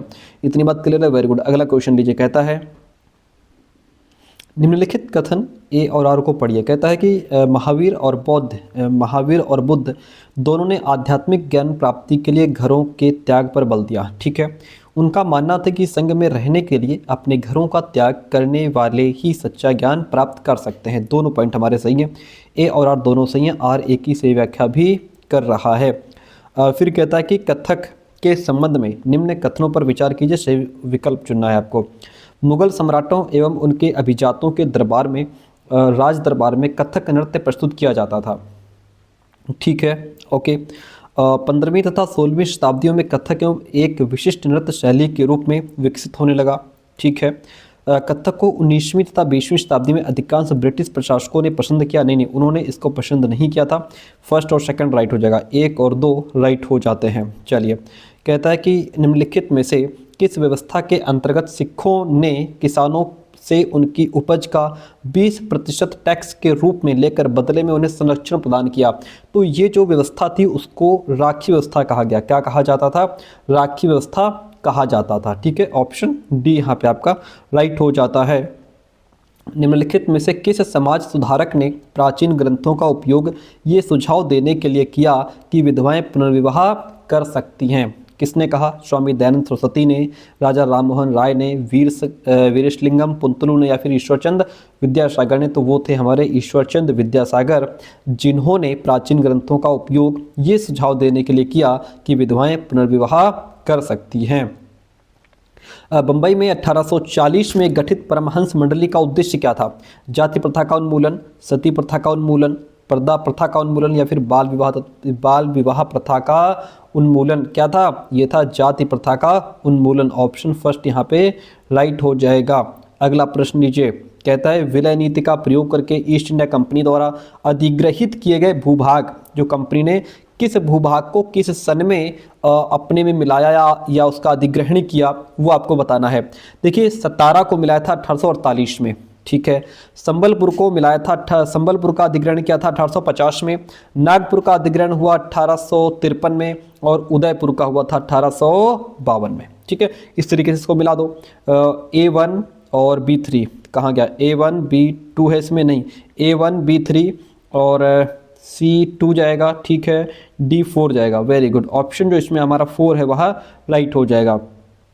आगे बढ़ जाते हैं और क्वेश्चन आपके सामने आ जाता है। क्या कहता है क्वेश्चन कि बड़े पैमाने वाले मानचित्र क्या दर्शाते हैं? गांव और शहरी इलाके, राज्य और देश, महाद्वीप और सागर, विश्व के जलवायु संबंधी क्षेत्र क्या दर्शाते हैं? तो जो बड़े पैमाने वाले मानचित्र होते हैं वो गांव और शहरी इलाके को दिखाते हैं। गांव और शहरी इलाके को बड़े मानचित्र पर दिखाया जाता है। क्वेश्चन कहता है कि निम्न युग्मों पर विचार करना है और फिर उपयुक्त में से कितने युग्म सही रूप से जुड़े हुए हैं। चलिए, एक तरफ नदी है, दूसरी तरफ उसका कॉन्टिनेंट है। क्वेश्चन बहुत वेरी वेरी वेरी इंपॉर्टेंट है, इसको निशान लगा लीजिए। देखिए, कौन सी नदी किस महाद्वीप से होकर के बह रही है या कौन सी नदी किस महाद्वीप की प्रमुख नदी है, वो आपको यहाँ पे मिलाना है। ठीक है, दिखाना है कि कितने जोड़े इसमें सही हैं। चलिए, मिसिसिपी उत्तर अमेरिका सही है, बहुत बढ़िया, ठीक जुड़ा हुआ है ये। मिसिसिपी उत्तर अमेरिका महाद्वीप की एक प्रमुख नदी है, इसलिए हमारा ये सही मेल खाता है। अमेजन दक्षिण अफ्रीका, ये भी सही है क्योंकि अमेजन नदी दक्षिण अमेरिका में बहने वाली विश्व की सबसे बड़ी, अगर जल आयतन के हिसाब से देखा जाए तो ये विश्व की सबसे बड़ी और दूसरी सबसे लंबी नदी है अमेजन, दक्षिण अमेरिका की। ठीक है, वेरी गुड। ऑरेंज एशिया के साथ नहीं जाएगा क्योंकि ऑरेंज नदी दक्षिणी अफ्रीका की, ध्यान रखिएगा, ऑरेंज नदी दक्षिणी अफ्रीका की सबसे लंबी और प्रमुख नदी है, एशिया की नहीं, इसलिए ये गलत मिला हुआ है। डार्लिंग ऑस्ट्रेलिया, ये भी ठीक है क्योंकि डार्लिंग नदी ऑस्ट्रेलिया की सबसे लंबी नदी है। ओके, ये तीनों राइट है, यानी कि केवल 3, यहाँ पे ऑप्शन में देख रहे हैं आप, लिखा है ओनली 3, यानी कि केवल 3 युग्म इसमें ठीक तरीके से मिले हुए हैं। चलिए आगे बढ़ जाते हैं, बढ़िया क्वेश्चन था। उष्णकटिबंधीय रेगिस्तान पाए जाते हैं। उष्णकटिबंधीय रेगिस्तान कहाँ पाए जाते हैं? महाद्वीपों के पश्चिमी तटों पर, किनारों पर, या महाद्वीपों के पूर्वी किनारों पर, या फिर महाद्वीपों के मध्य में, या फिर महाद्वीपों के उत्तरी किनारों पर। तो आपको बता दें, उष्णकटिबंधीय रेगिस्तान जो होते हैं ये महाद्वीपों के पश्चिमी किनारों पर पाए जाते हैं। ऑप्शन फर्स्ट यहाँ पे हमारा राइट हो जाता है। अगला प्रश्न आपके सामने कहता है समताप मंडल के बारे में बताना है। चलिए, समताप मंडल के बारे में निम्नलिखित कथनों पर विचार कीजिए, सही विकल्प चुनिए। यह परत बादलों से लगभग मुक्त होती है, बिल्कुल कोई शक नहीं है, यह परत बादलों से मुक्त होती है। इसमें ओजोन गैस की परत होती है, हवाई जहाज यहीं उड़ते हैं, 50 किलोमीटर की ऊंचाई तक इसका विस्तार होता है। ए बी सी तीनों ऑप्शंस राइट हो जाते हैं। आगे बढ़ जाइए। प्रश्न कहता है नदी का मुहाना क्या होता है? वह स्थान जहाँ से नदी का उद्गम हो, नहीं। वह स्थान जहाँ एक नदी दूसरी नदी में मिलती है, नहीं। वह स्थान जहां कोई नदी किसी अन्य जलराशि में मिलती है, वह नदी का मुहाना कहते हैं। क्या कहते हैं? वह नदी का मुहाना कहलाता है। अगला प्रश्न नीचे कहता है विकास एवं उपयोगों के आधार पर संसाधनों को निम्नलिखित में वर्गीकृत किया जा सकता है। देखिएगा, तो ये हमारा देखिए, विकास और उपयोगों के आधार पर अगर हम बात करें तो इनको हम क्या कहते हैं? इसको एक तो वास्तविक संसाधन कहते हैं, दूसरा इसको संभावित संसाधन कहते हैं। ठीक, एक तो जो एक्चुअल है, दूसरे जो पोटेंशियल है। ओके, स्थानीय नहीं कहते, अजैविक नहीं कहते। ए और बी ऑप्शन हमारे यहाँ पे राइट हो जाएंगे, ए और बी राइट हो जाएगा। अगला प्रश्न नीचे कहता है ऐसी कृषि जिसमें पशुचारक अपने पशुओं के साथ चारे और पानी के लिए एक स्थान से दूसरे स्थान पर घूमते हैं, क्या कहलाती है? ऐसी कृषि चलवासी पशुचारण कहते हैं। इसको क्या कहते हैं? चलवासी पशुचारण कहते हैं। ऑप्शन सी राइट हो जाएगा। 115 नंबर क्वेश्चन आपके सामने आ गया। कहता है कि कथन शक्तियों के बंटवारे का प्रावधान सरकार के तीनों अंगों कार्यपालिका, विधायिका और न्यायपालिका के बीच सामंजस्य सुनिश्चित करने का प्रयास करता है।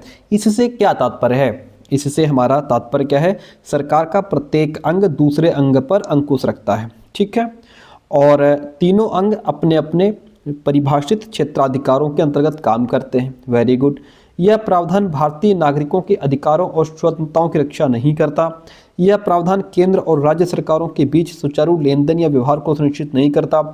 ए और बी जो ऑप्शन है हमारा वह राइट हो जाएगा। ए और बी ऑप्शन राइट हो जाएगा। चलिए, अब इतना समय नहीं कि हम बताएं कि कौन, क्यों, कैसे होगा, इतना टाइम नहीं है। चलिए, आपके पास समय नहीं, कल पेपर है। निम्न में से किस स्थिति में भूमिहीन खेतीहर मजदूर पाए जाने की संभावना कम है? घर में टोकरी बनाने में यहाँ पे भूमिहीन खेतीहर मजदूर के पाए जाने की संभावना कम है।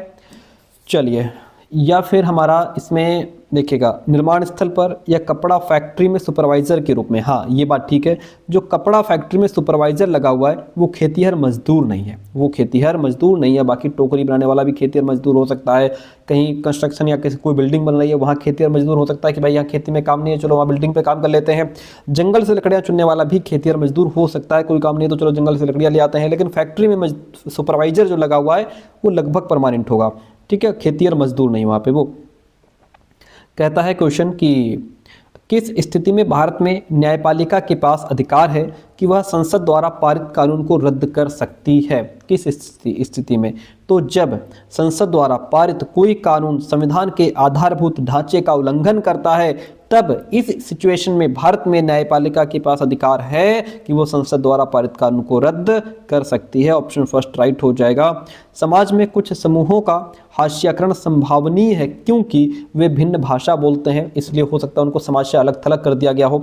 मुख्य धारा से भिन्न दूसरी प्रथाओं का अनुसरण हो सकता है कि जो बहुसंख्यक लोग हैं तो ये लोग उनसे थोड़ा भिन्न बोलते हों, दूसरी प्रथाओं का अनुसरण करते हों, इसलिए भी वो हास्याकरण का शिकार हो सकते हैं।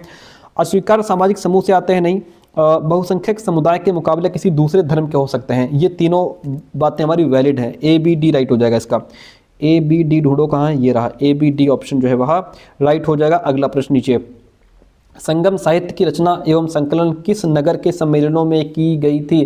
तो संगम साहित्य की रचना और संकलन जो है वो मदुरै नगर के सम्मेलनों में की गई थी। Option D is the right one in this question. आगे बढ़ जाइए, कहता है निम्नलिखित में से कौन से कथन बुद्ध के विषय में सही हैं? बताइए भाई, बुद्ध के बारे में क्या सही है? चलिए, बुद्ध ने अपना सर्वप्रथम उपदेश सारनाथ में दिया। Very good. बुद्ध ने अपना उपदेश संस्कृत भाषा में दिया था? नहीं, संस्कृत में नहीं दिया था। बुद्ध ने अपनी शिक्षा या उपदेश प्राकृत भाषा में दिया था। किस में दिया था सर? प्राकृत में। कट जाएगा। बुद्ध ने लोगों को दयालु होने तथा मनुष्यों के साथ साथ जानवरों के जीवन का भी आदर करने की शिक्षा दी थी।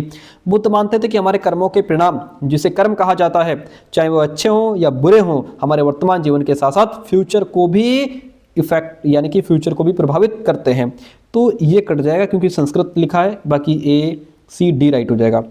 ए सी डी राइट हो जाएगा। हमारा ऑप्शन जो डी है वह राइट हो जाएगा। अलाउद्दीन खिलजी के शासनकाल में भू राजस्व के निर्धारण और वसूली के कार्य को राज्य अपने नियंत्रण में ले आया। चलिए ठीक है।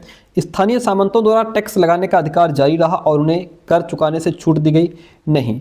अब यहाँ पे ऑप्शन बी कट जाएगा। ए सही है किंतु बी हमारा गलत हो जाएगा। फिर कहता है निम्न में से कौन से कथन मणिमेखली महाकाव्य के विषय में सही है? बताइए भाई। यह तमिल में लिखा गया था। Very good. यह सत्यनारायण नामक कवि द्वारा लिखा गया था। ठीक है। इसमें कोवलन माधवी की बेटी की कहानी है। जी हाँ। ये 2500 वर्ष पूर्व लिखा गया? नहीं, ये 1400 साल पहले लिखा गया था। कब लिखा गया था? मणिमेखलाई, ध्यान रखिएगा, तमिल महाकाव्य है, सत्यनारायण नामक कवि द्वारा लिखा गया था। इसमें कोवलन माधवी की बेटी की कहानी और ये 1400 साल पहले लिखा गया था, इसलिए डी हटा दो। ए बी सी राइट हो जाएगा। ए बी सी ऑप्शन आपका राइट हो जाता है। अहोम लोग वर्तमान समय के डैश से आकर ब्रह्मपुत्र घाटी में आ बसे थे। तो जो अहोम लोग थे वो म्यांमार की घाटी से आकर के ब्रह्मपुत्र में, हाँ, म्यांमार से आकर के ब्रह्मपुत्र घाटी में आ बसे थे। 124 नंबर क्वेश्चन लीजिए। निम्न में से कौन सा कथन 16वीं 17वीं शताब्दियों के सूरत के संबंध में सही है? बताइएगा भाई। कहता है यह पश्चिमी एशिया के साथ व्यापार करने के लिए मुख्य द्वार था। इसे मक्का का प्रस्थान द्वार कहा जाता था क्योंकि बहुत से हज यात्री जहाज से यहीं से रवाना होते थे। Very good. अंग्रेज इतिहासकार ओविंगटन के अनुसार किसी भी समय पर भिन्न भिन्न देशों के औसतन 5000 जहाज इस बंदरगाह पर खड़े नहीं देखे जा सकते थे। सी हटा दो। ए बी राइट हो जाएगा। ए और बी जो है वह आपका इसमें राइट हो जाएगा। अगला प्रश्न लीजिए। चलिए, कहता है कि एक तरफ, अब जैसे कलकत्ता मदरसा की स्थापना कब हुई थी? कलकत्ता मदरसा की स्थापना 1781 में हुई थी। बनारस संस्कृत कॉलेज की स्थापना 1791 में हुई थी। अंग्रेजी शिक्षा अधिनियम 1835 में आया। वुड का घोषणा पत्र 1854 में आया। सिंपल सी बात है, मिला दो भैया। ए गया सेकंड के साथ में, ए सेकंड के साथ में, बी गया फर्स्ट के साथ में, बी फर्स्ट, C4 D3 ठीक है। तो इस तरीके से ऑप्शन 20 का राइट हो जाएगा। अगला प्रश्न नीचे कहता है गुलामगिरी एक पुस्तक जिसका अर्थ है गुलामी किसने लिखी थी? सही उत्तर चुने। किसने लिखी थी गुलामी? तो ये लिखी थी ज्योतिराव फुले ने। हाँ, गुलामगिरी जो पुस्तक है ज्योतिराव फुले ने लिखी थी, कोई शक नहीं है इसमें। फिर कहता है निम्न महाद्वीपों को आकार के अवरोही क्रम में लगाना है। अवरोही मतलब पहले बड़ा, उसके बाद फिर उससे छोटा, फिर उससे छोटा, फिर उससे छोटा, यानी कि क्या करना है? अवरोही का मतलब बड़ा, फिर छोटा, फिर छोटा, फिर छोटा, फिर छोटा, फिर छोटा, ये अवरोही क्रम होता है। तो इसमें दक्षिण अमेरिका, अफ्रीका, अंटार्कटिका, यूरोप, उत्तर अमेरिका, इसको जब अवरोही में लगाएंगे तो क्या हो जाएगा? अवरोही में लगाने के लिए ये हमारा पहले अफ्रीका आएगा, फिर उससे छोटा उत्तर अमेरिका है, फिर उससे छोटा दक्षिणी अमेरिका है, फिर अंटार्कटिका, फिर यूरोप आ जाएगा। इसलिए ऑप्शन सी यहाँ पे राइट हो जाएगा। अगला प्रश्न कहता है दक्षिण ध्रुव वृत्त कहाँ स्थित है। दक्षिण ध्रुव वृत्त कहाँ स्थित है, तो मैं आपको बता दूं, देखिए ये दक्षिण ध्रुव है और ये रहा दक्षिण ध्रुव वृत्त। ये आप ऐसे देख पा रहे हैं, ये 66.5 डिग्री दक्षिण जो है साउथ, हमारा ऑप्शन राइट हो जाएगा। ये दक्षिण ध्रुव कहाँ स्थित है, 66.5 डिग्री दक्षिण में दक्षिण ध्रुव स्थित है। ठीक है, दक्षिण ध्रुव वृत्त और दक्षिण ध्रुव के बीच की जो है दक्षिण शीत कटिबंध पाया जाता है। तो ऑप्शन बी राइट हो जाएगा। ये दिखाने के लिए हमने आपको यहाँ पे लगा दिया इमेज। चलिए अगला प्रश्न लीजिए। 129 नंबर क्वेश्चन कहता है पृथ्वी लगभग 24 घंटे में अपने अक्ष पर 360 डिग्री घूम जाती है, अर्थात वो 1 घंटे में 15 डिग्री घूमती है। इस प्रकार जब ग्रीनविच में रात के 12 बजते हैं तब ग्रीनविच से 15 डिग्री पश्चिम में समय क्या होगा। मैंने खूब बताया है कि पूर्व में बढ़ चलेंगे तो 1 घंटा समय बढ़ जाएगा, अगर 15 डिग्री है, पश्चिम में चलेंगे तो 1 घंटा समय घट जाएगा। ठीक है, तो पृथ्वी 1 घंटे में 15 डिग्री और 4 मिनट में वो 1 डिग्री घूमती है, तो 15 डिग्री पूर्व में समय होगा, क्या होगा।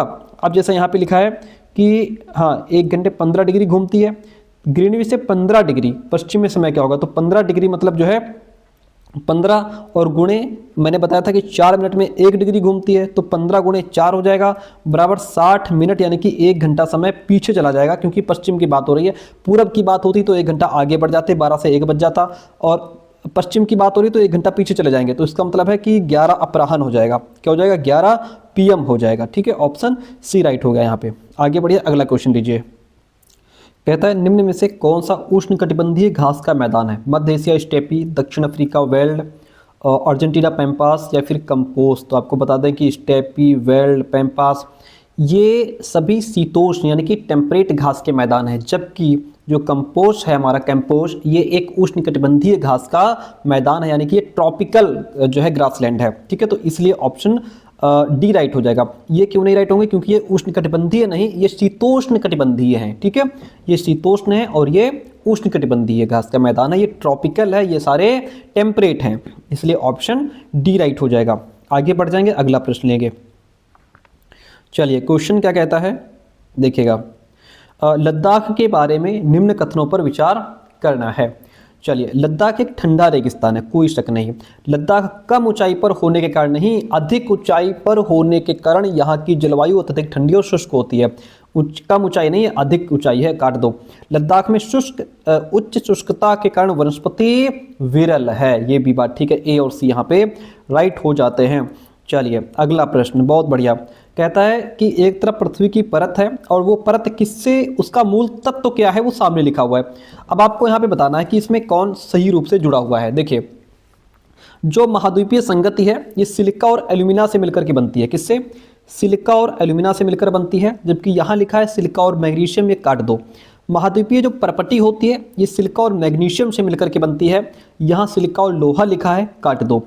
कोर क्रोड, पृथ्वी की आंतरिक परत कोर क्रोड जो है वो निकिल और लोहे से मिलकर बनती है, इसलिए ये बिल्कुल ठीक युग्म जुड़ा हुआ है। ऑप्शन सी राइट होगा, केवल सी यहाँ पे सही है। ध्यान रखिएगा, जो महाद्वीपीय संगति होती है ये सिलिका एल्यूमिना से मिलकर के बनती है, महाद्वीपीय परपट्टी जो है ये सिलिका और मैग्नीशियम से मिलकर के बनती है। ऑप्शन सी यहाँ पे आपका ठीक हो जाता है। आगे बढ़ेंगे। चलिए, इनमें से कौन सा उद्योग वेल्ड में विकसित हुआ। चलिए बताइए भाई, वेल्ड में विकसित कौन सा हुआ। भेड़ पालन के कारण ऊनी उद्योग जो है ये वेल्ड में विकसित हुआ, ऑप्शन फर्स्ट राइट हो जाएगा। क्लास कैसे रही आप कमेंट करके जरूर बताएंगे। फिर कहता है कोलार की खानें विश्व की गहरी खानों में से एक है जो अयस्क के खनन को बहुत खर्चीली प्रक्रिया बनाती है। चलिए, अच्छा, भारत में कर्नाटक में सोने के निक्षेप में, दोनों बातें हमारी ठीक हो जाती हैं, ए और बी दोनों सही हैं। फिर कहता है बायोगैस और ईंधन में समान लक्षण क्या है। देखिए, दोनों हरित गृह प्रभाव का कारण बन सकती हैं, यही दोनों में कॉमन है। ठीक है, बायोगैस और ईंधन में समान लक्षण क्या है, both can cause green house effect, दोनों हरित गृह प्रभाव का कारण बन सकती है। ऑप्शन सी राइट हो जाएगा भाई। अगला 136 देखिएगा। कहता है निम्न में से कौन सी विशिष्टता गहन निर्वाह कृषि से रिलेटेड है। चलिए, इसमें हमारा क्या हो जाएगा, छोटे भूखंड और साधारण औजारें, चलो ठीक है। और उसके बाद सघन जनसंख्या वाले क्षेत्र भी विशिष्टता गहन निर्वाह कृषि से संबंधित हैं। चलिए, उसके बाद अर्धशुष्क क्षेत्र नहीं होते, अधिक धूप वाले दिनों से युक्त जलवायु होती है। ए बी डी राइट हो जाएगा, ए बी डी ऑप्शन आपका यहाँ पे राइट हो जाएगा। 137 निम्नलिखित में से क्या विविधता नहीं बल्कि असमानता का एक उदाहरण है। देखिए, अगर धर्म का अंतर है तो ये डाइवर्सिटी है, मातृभाषा का अंतर है डाइवर्सिटी है, आर्थिक स्तर का अंतर, कोई अमीर है कोई गरीब है, ये विविधता नहीं है। ठीक है, ये खाद्य संबंधी आदतों का अंतर, ये भी हमारा क्या है, डाइवर्सिटी है, लेकिन आर्थिक स्तर का अंतर हमारा डाइवर्सिटी नहीं है। ऑप्शन सी राइट हो जाएगा, मतलब कोई अमीर गरीब होना। पूर्वाग्रह का अर्थ क्या होगा, लोगों के बारे में नकारात्मक राय बनाना, क्या ये पूर्वाग्रह का मतलब हो जाएगा, ये ठीक है। लोगों को हीनता की दृष्टि से आप देख रहे हैं, ये भी पूर्वाग्रह है। लोगों को एक ही छवि में बांधना कि लड़कियां ये करेंगी लड़के वो करेंगे, ठीक है, ये अलग अलग छवि में बांध दिया आपने, ये जो है जेंडर स्टीरियोटाइप है। लेकिन अगर आप किसी एक तरफ झुक जाते हैं, लोगों के प्रति नकारात्मक राय बना लेते हैं कि शहर के लोग ऐसे होते हैं, गांव के लोग ऐसे होते हैं, ठीक है, या किसी को आप हीनता की दृष्टि से देख रहे हो, ठीक है, या ये तो बेईमान ही है, या मक्कार ही है, या कमज़ोर ही है, ठीक है, तो ये पूर्वाग्रह हो जाता है। ए और बी यहाँ पे राइट हो जाते हैं। सी ऑप्शन हमारा जेंडर स्टीरियोटाइप से जुड़ा हुआ है। कहता है निम्नलिखित में से कौन सा कानून भारतीय संसद द्वारा पारित नहीं किया गया है। राजद्रोह का कानून, घरेलू हिंसा अधिनियम, स्ट्रीट वेंडर्स यानी पथ विक्रेता अधिनियम, हिंदू उत्तराधिकार अधिनियम। कौन है जो कौन सा कानून भारतीय संसद द्वारा पारित नहीं किया गया, तो वो है हमारा राजद्रोह का कानून, भारतीय संसद द्वारा पारित नहीं किया गया है। ऑप्शन फर्स्ट राइट हो जाएगा। आगे बढ़िए, निम्नलिखित में से कौन सी शब्दावली भारत के शहरों के प्रवासी मजदूरों को दर्शाती है। संगठित कार्यबल, लेबर चौक, जहां लोग जो हैं सुबह सुबह काम की तलाश में एक चौक पर इकट्ठे हो जाते हैं। भूमालिक या फिर प्रशिक्षित टेक्नीशियन, तो भारत के शहरों के प्रवासी मजदूर कौन है, लेबर चौक, कौन हो जाएंगे, लेबर चौक, ठीक है, जो लेबर चौक पर बैठी रहती है। दादन व्यवस्था क्या होती है, दादन व्यवस्था में व्यापारी व बुनकरों के बीच की व्यवस्था है, ठीक है, सरकार व बुनकर के बीच नहीं है, किसान साहूकार के बीच नहीं है, दास स्वामी के बीच में नहीं है, ये व्यापारी और बुनकरों के बीच में की व्यवस्था है दादन व्यवस्था। आगे बढ़ जाए, भारत के उच्चतम न्यायालय का मुखिया कौन होता है। भारत के उच्चतम न्यायालय का मुखिया भारत का मुख्य न्यायाधीश होता है, भारत का मुख्य न्यायाधीश होता है। मिड डे मील शुरू करने वाला पहला भारतीय राज्य कौन सा था, तो मिड डे मील शुरू करने वाला भारत का पहला राज्य हमारा तमिलनाडु था। कौन, तमिलनाडु था, ठीक है। निम्न शुरुआती नगरों में से किस स्थान से कपड़े के टुकड़ों के अवशेष चांदी के एक फूलदान के ढक्कन से चिपके हुए मिले हैं। क्लास 6 के एनसीईआरटी का क्वेश्चन है। चलिए बताइए कहाँ के मिले हुए हैं, तो ये हमारा मोहनजोदड़ो, ठीक, कहाँ से, मोहनजोदड़ो से कपड़े के टुकड़ों के अवशेष चांदी के एक फूलदान के ढक्कन से चिपके हुए मिले हैं। ऑप्शन फर्स्ट यहाँ पे राइट हो जाता है। 145 क्वेश्चन देखिएगा, कहता है इंपॉर्टेंट क्वेश्चन है, कई बार रिपीटेड है। कहता है निम्नलिखित दिल्ली के सुल्तानों को कालानुक्रमिक क्रम में व्यवस्थित करना, यानी कि किसका शासनकाल कब से कब तक रहा, ठीक है। तो अगर आपको इनका शासनकाल याद है तब तो आप इनको सीक्वेंस में लगा पाओगे, नहीं याद है तो नहीं लगा पाओगे, है ना। अब देखिए, गैरसुद्दीन जो बलबन है इसका कार्यकाल 1266 से, ध्यान रखिएगा, 1266 से लेकर के 1287 तक रहा, ठीक है। और खिज्र खान जो हैं, खिज्र खान का जो शासनकाल है वो 1414 से लेकर के 1421 तक रहा, ठीक है। फिरोज शाह तुगलक की अगर बात करें तो इसका शासनकाल 1351 से लेकर के 1351 से लेकर के 1388 तक रहा, ठीक है। बचते कौन हैं आपके, हाँ, अलाउद्दीन खिलजी। अलाउद्दीन खिलजी का शासनकाल 1296 से लेकर के 1316 तक रहा। अब इसको सीक्वेंस में लगाना है। सबसे पहले कौन आएंगे, सबसे पहले आएंगे 1266 वाले, ठीक है, फिर उसके बाद 1296 वाले आएंगे, फिर 1300, फिर 1400, तो 1266 गयासुद्दीन बलबन, पहला ऑप्शन हमारा फर्स्ट यहाँ पे आ जाएगा, ये रहा, एक नंबर फर्स्ट पे आ जाएगा। फिर 1266 के बाद 1287 के बाद कौन आएगा, 96 वाला, 96 पे कौन है, अलाउद्दीन खिलजी, तो 4 नंबर यहाँ आ जाएगा। फिर 96 के बाद 1316 के बाद आता है 51, तो 1351 वाला 3 नंबर आ जाएगा यहाँ पे, ठीक है। 1351 से 1388 तक इसका शासनकाल रहा। 88 के बाद आता है 14, तो 1414 खिज्र खान, ये 1414 से 1421 तक रहा इसका शासनकाल, तो खिज्र खान आ जाएगा, है ना, ये सेकंड नंबर हो जाएगा। इस तरीके से ऑप्शन सी राइट हो जाएगा, ठीक है। अगर आपको ये ऐसे याद होगा इनका कालक्रम तो आप इनको सीक्वेंस में लगा पाओगे। आगे बढ़ जाइए भाई, अगला क्वेश्चन लीजिए। चलो इसको मिलाना है, बढ़िया क्वेश्चन है। बाणभट्ट, बुद्धचरित, अश्वघोष, हर्षचरित, हरिसेन, पुलकेशिन द्वितीय की प्रशस्ति, रविकीर्ति, समुद्रगुप्त की प्रशस्ति, मिलाइए, कैसे मिलाओगे इसको। देखिए, बाणभट्ट को हम मिलाएंगे हर्षचरित के साथ में, ठीक है, क्योंकि बाणभट्ट सम्राट हर्षवर्धन के दरबारी लेखक थे और उन्होंने उनकी जीवनी हर्षचरित लिखी थी, ठीक है। ए सेकंड के साथ चला जाएगा।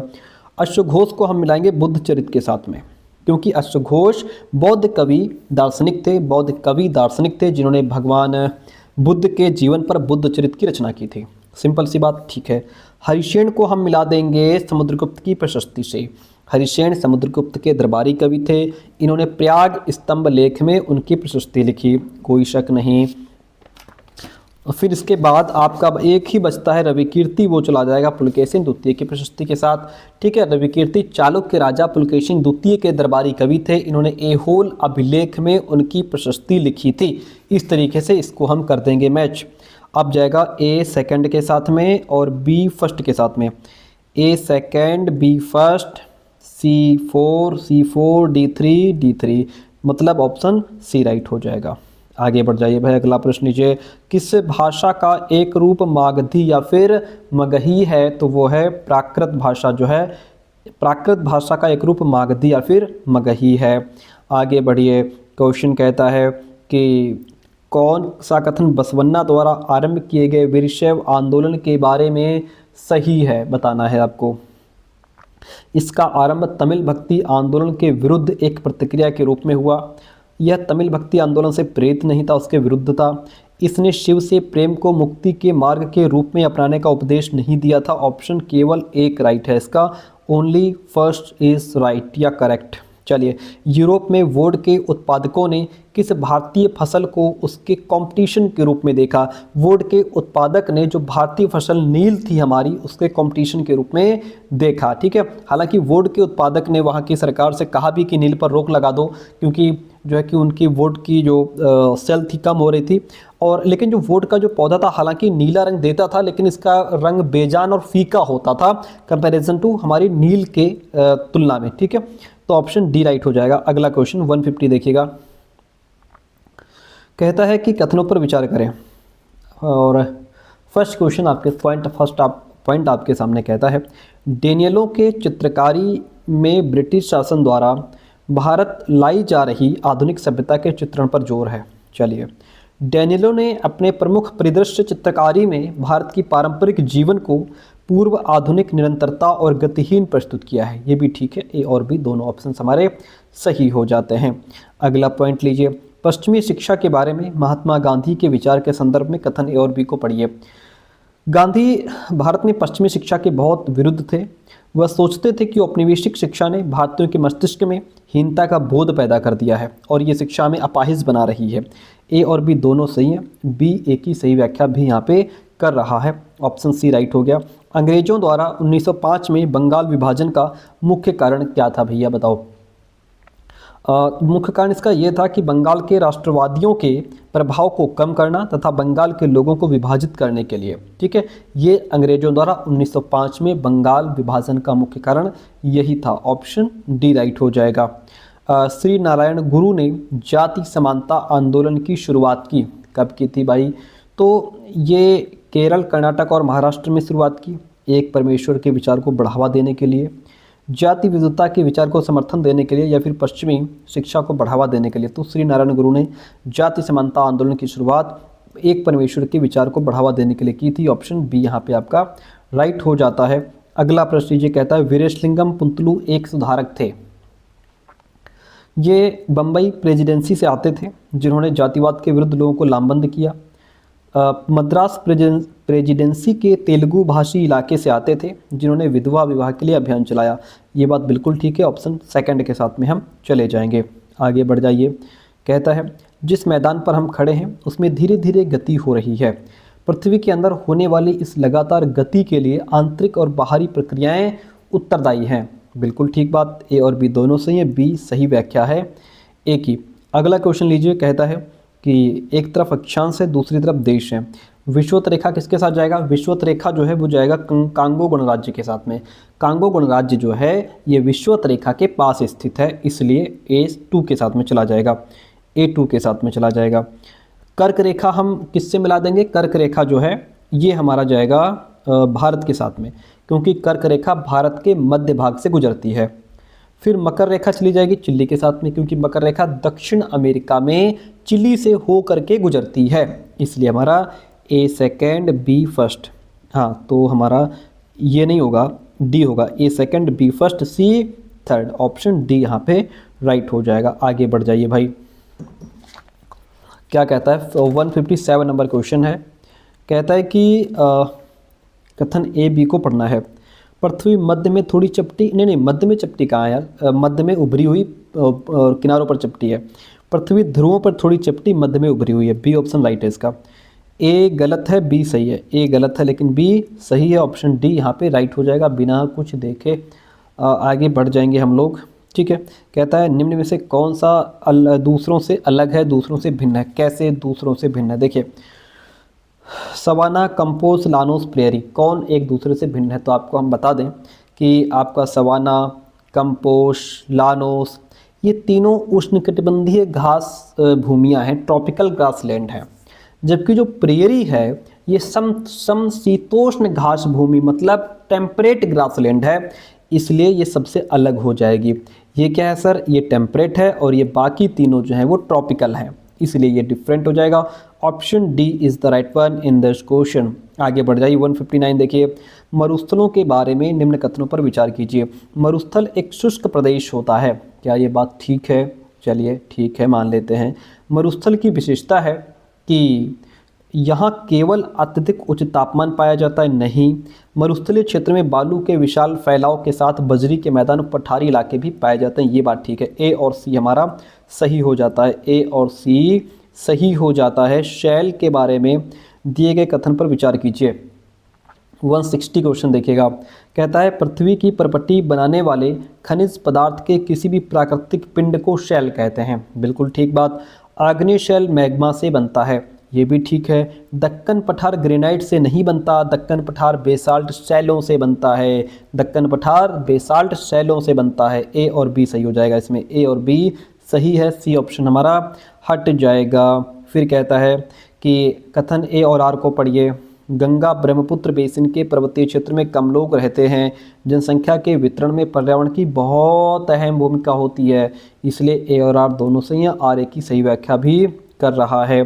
कहता है खनिज आग्नेय शैलों, अवसादी शैलों और कैंत्रित शैलों में पाए जाते हैं, बिल्कुल ठीक बात। ओके, अच्छा, धात्विक खनिज आग्नेय शैलों में पाए जाते हैं और लेकिन कैंत्रित और अवसादी शैलों में नहीं पाए जाते, ये तो कट जाएगा। खनिज ईंधन अवसादी स्तर में पाए जाते हैं, ये भी ठीक। ए और सी ऑप्शन आपका यहाँ पे राइट हो जाता है, ए और सी राइट हो जाता है। भारत में कच्छ की खाड़ी में विशाल ज्वारीय मिल के क्षेत्र हैं, सही है। ज्वारीय ऊर्जा का विदोहन समुद्र के चौड़े मुहानों में बांध के निर्माण से किया जाता है, नहीं, कट जाएगा। ए सही है लेकिन आर गलत है, ए सही है लेकिन आर गलत है। विकासखंड स्तर की पंचायत को डैश कहा जाता है, विकासखंड स्तर की पंचायत को जनपद पंचायत कहते हैं। सर क्या कहते हैं? जनपद पंचायत कहते हैं, ऑप्शन फर्स्ट राइट हो जाता है। अमेरिका में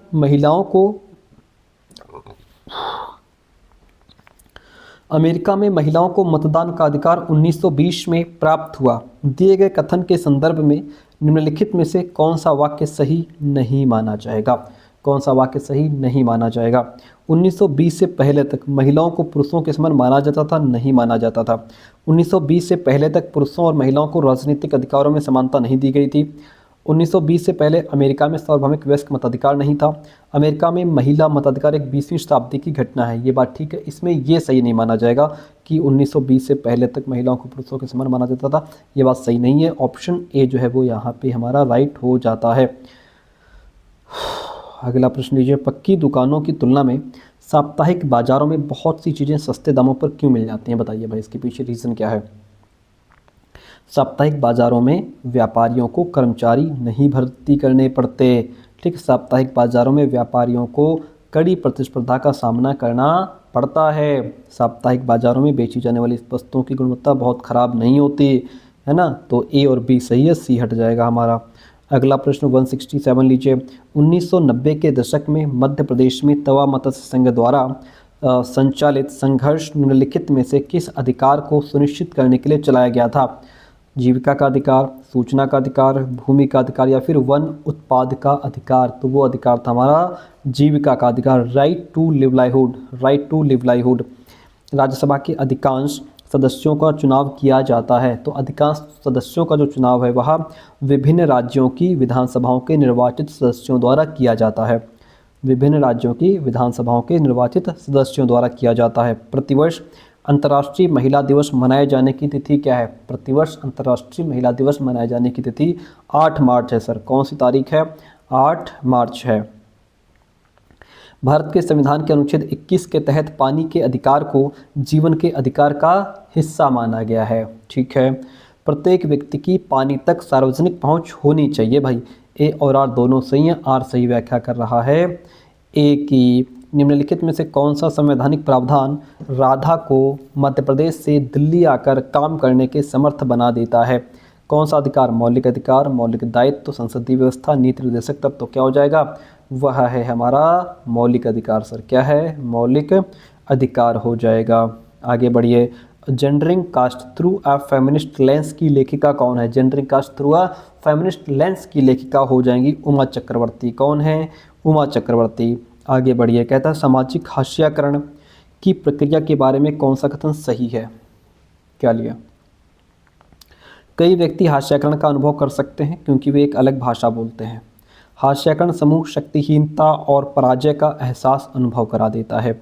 हास्याकरण प्रायः राजनीतिक, सामाजिक, आर्थिक दायरे में किसी एक में ही महसूस किया जाता है। नहीं, हर तरीके से किया जा सकता है क्योंकि वो समाज से अलग थलग कर दिए जाते हैं। समाज में जो चीज़ें मिल रही वो वहाँ तक पहुँच नहीं पाती, शिक्षा तक उनकी पहुँच हो नहीं पाती। हर तरीके से वो किनारे हो जाते हैं। ए और बी ठीक है, बाकी सी ऑप्शन हमारा यहाँ से हट जाएगा। आगे बढ़िया। कहता है भीमबेटका के पुरा स्थल भारत के किस राज्य में पाए जाते हैं? आंध्र प्रदेश, मध्य प्रदेश, महाराष्ट्र, कर्नाटक। किस में पाए जाते हैं? ये पाए जाते हैं आपके मध्य प्रदेश में। भीमबेटका के पुरा स्थल भारत के मध्य प्रदेश राज्य में पाए जाते हैं। मुक्तियों द्वारा एकत्रित राजस्व की रकम का हिसाब लेने के लिए राज्य द्वारा लेखा अधिकारी नियुक्त किए जाते थे सर। बिल्कुल ठीक बात। यह इसलिए किया जाता था ताकि मुक्ति राज्य द्वारा निर्धारित कर ही वसूलें और तय संख्या के अनुसार सैनिक रखें। दोनों बातें ठीक हैं। आर ए की सही व्याख्या भी कर रहा है। पिस्तक का क्या अर्थ है? जो मुगल वास्तुकला का एक महत्वपूर्ण पहलू है। पिस्तक का अर्थ होता है मेहराब, प्रवेश द्वार। क्या है? टाल गेटवे, टाल गेटवे, क्या कहते हैं इसको? मेहराब, प्रवेश द्वार। अगला क्वेश्चन कहता है निम्न कथन ए और बी को पढ़िए। कहता है अशोक के धर्म में या धम्म में देवताओं की पूजा और कर्मकांड शामिल नहीं थे। अशोक के धम्म में किसी भी प्रकार का देवी देवता की पूजा या कर्मकांड शामिल नहीं थे इसमें। ठीक है। अशोक ने धम्म महामात्र नाम के अधिकारियों की नियुक्ति की जो जगह जगह जाकर के धर्म की शिक्षा देते थे। ये बात ठीक है। ए गलत है, आर सही है। ए गलत है लेकिन बी सही है। यहाँ पे बी लिखा है, आर लिखा हो तो कोई बात नहीं। यानी कि ए गलत है, बी सही है या फिर आर सही है, कुछ भी बोल दो। आगे बढ़ते हैं। 1829 में सती प्रथा को प्रतिबंधित करवाने में किसका योगदान था? राजा राम मोहन राय का, ईश्वर चंद्र विद्यासागर जी का, ज्योतिराव फुले का या फिर स्वामी दयानंद सरस्वती का। तो क्या हो जाएगा? वो थे हमारे राजा राम मोहन राय। 1829 में सती प्रथा को प्रतिबंधित करवाने में राजा राम मोहन राय का बहुत बड़ा योगदान था। 1927 से 1935 के बीच अम्बेडकर ने मंदिर में प्रवेश के लिए 3 आंदोलन चलाए थे। बात तो बिल्कुल ठीक है। और अम्बेडकर का मुख्य लक्ष्य सब लोगों को अंग्रेजी शासन की शक्ति दिखाना नहीं था भैया। ये हटा दो। ए सही है लेकिन आर गलत हो जाएगा। अगला प्रश्न, आसमान में विभिन्न खगोलीय पिंडों के विषय में दिए गए कथनों में से कौन सा कथन सही है? चलिए, अब इसमें कहता है कि हम रात में आकाश में असंख्य टिमटिमाते तारों की गर्मी और प्रकाश अनुभव नहीं करते क्योंकि वो हमसे बहुत दूर हैं। अर्सा मेजर नक्षत्रमंडल 7 तारों का समूह है जिसे सप्तऋषि कहा जाता है। ध्रुव तारा अपना स्थान नहीं बदलता। चंद्रमा अलग अलग समय पर अलग अलग आकार में विभिन्न अवस्थिति में दिखता है। ठीक है। ए बी डी राइट हो जाएगा, सी हट जाएगा। ए बी डी राइट हो जाएगा। सी कह रहा है स्थान बदलता नहीं, स्थान नहीं बदलता है, इसलिए सी हट जाएगा। क्वेश्चन कहता है ग्लोब के विषय में। ग्लोब पृथ्वी का सही मॉडल छोटा प्रतिरूप है। ग्लोब आकार प्रकार में भिन्न हो सकते हैं। ग्लोब पर देश, महाद्वीप, महासागर उनके सही आकार में दिखाए जाते हैं। यह स्थिर है, घूमने वाला नहीं है। नहीं, ये घूमने वाला होता है। ठीक है। ए बी सी राइट हो जाएगा। क्या हो जाएगा? ए बी सी राइट हो जाएगा। अगला प्रश्न लीजिए। कहता है कि किस प्रकार के वन में नरम काष्ठ वाले वृक्ष जैसे चीड़, देवदार ये सब उगते हैं? किस प्रकार के वन में उगते हैं? शीतोष्ण पर्णपाती वन, शीतोष्ण सदाबहार वन, शंकुधारी वन या फिर उष्णकटिबंधीय पर्णपाती वन। तो ये उगते हैं आपके शीतोष्ण नहीं, शीतोष्ण नहीं, नरम काष्ठ वाले वृक्ष आपके शंकुधारी वन में, नरम काष्ठ वाले वृक्ष जैसे चीड़, देवदार, ये शंकुधारी वन में उगते हैं। ठीक है, ऑप्शन सी यहाँ पे आपका राइट हो जाएगा। कहता है कि स्थल की ऊंचाई एवं वनस्पति की विशेषताएं एक दूसरे से संबंधित होती हैं। ठीक है, मानते हैं बात आपकी। वनस्पति की वृद्धि ढाल एवं मिट्टी की परत की मोटाई पर भी निर्भर करती है। दोनों बातें सही हैं हमारी, ए और आर दोनों सही हैं। आर ए की व्याख्या नहीं कर रहा, एक्सप्लेन नहीं कर रहा उसको। ठीक है, बात तो ठीक है, एक्सप्लेन नहीं कर रहा। आगे बढ़ते हैं। कहता है कि कौन सा मिलान वायुमंडल की परतों के विषय में सही है। चलिए देखिए, बहिर्मंडल की अगर हम बात करें तो बहिर्मंडल जो है इसमें वायुमंडल की सबसे ऊपर की परत पाई जाती है। ठीक है, उसके बाद क्षोभमंडल जो है ये वायुमंडल की सबसे नीचे की परत होती है। समताप मंडल जो है ये इस परत में ओजोन गैस होती है। बाह्य मंडल जो है ये रेडियो तरंगों के प्रसारण में सहायक होती है। तो कुल मिलाकर के A2 और B3, A2 B3 C4 D1 हो जाएगा। ऑप्शन नंबर जो डी है यहाँ पे वह राइट हो जाएगा। आगे बढ़ जाते हैं।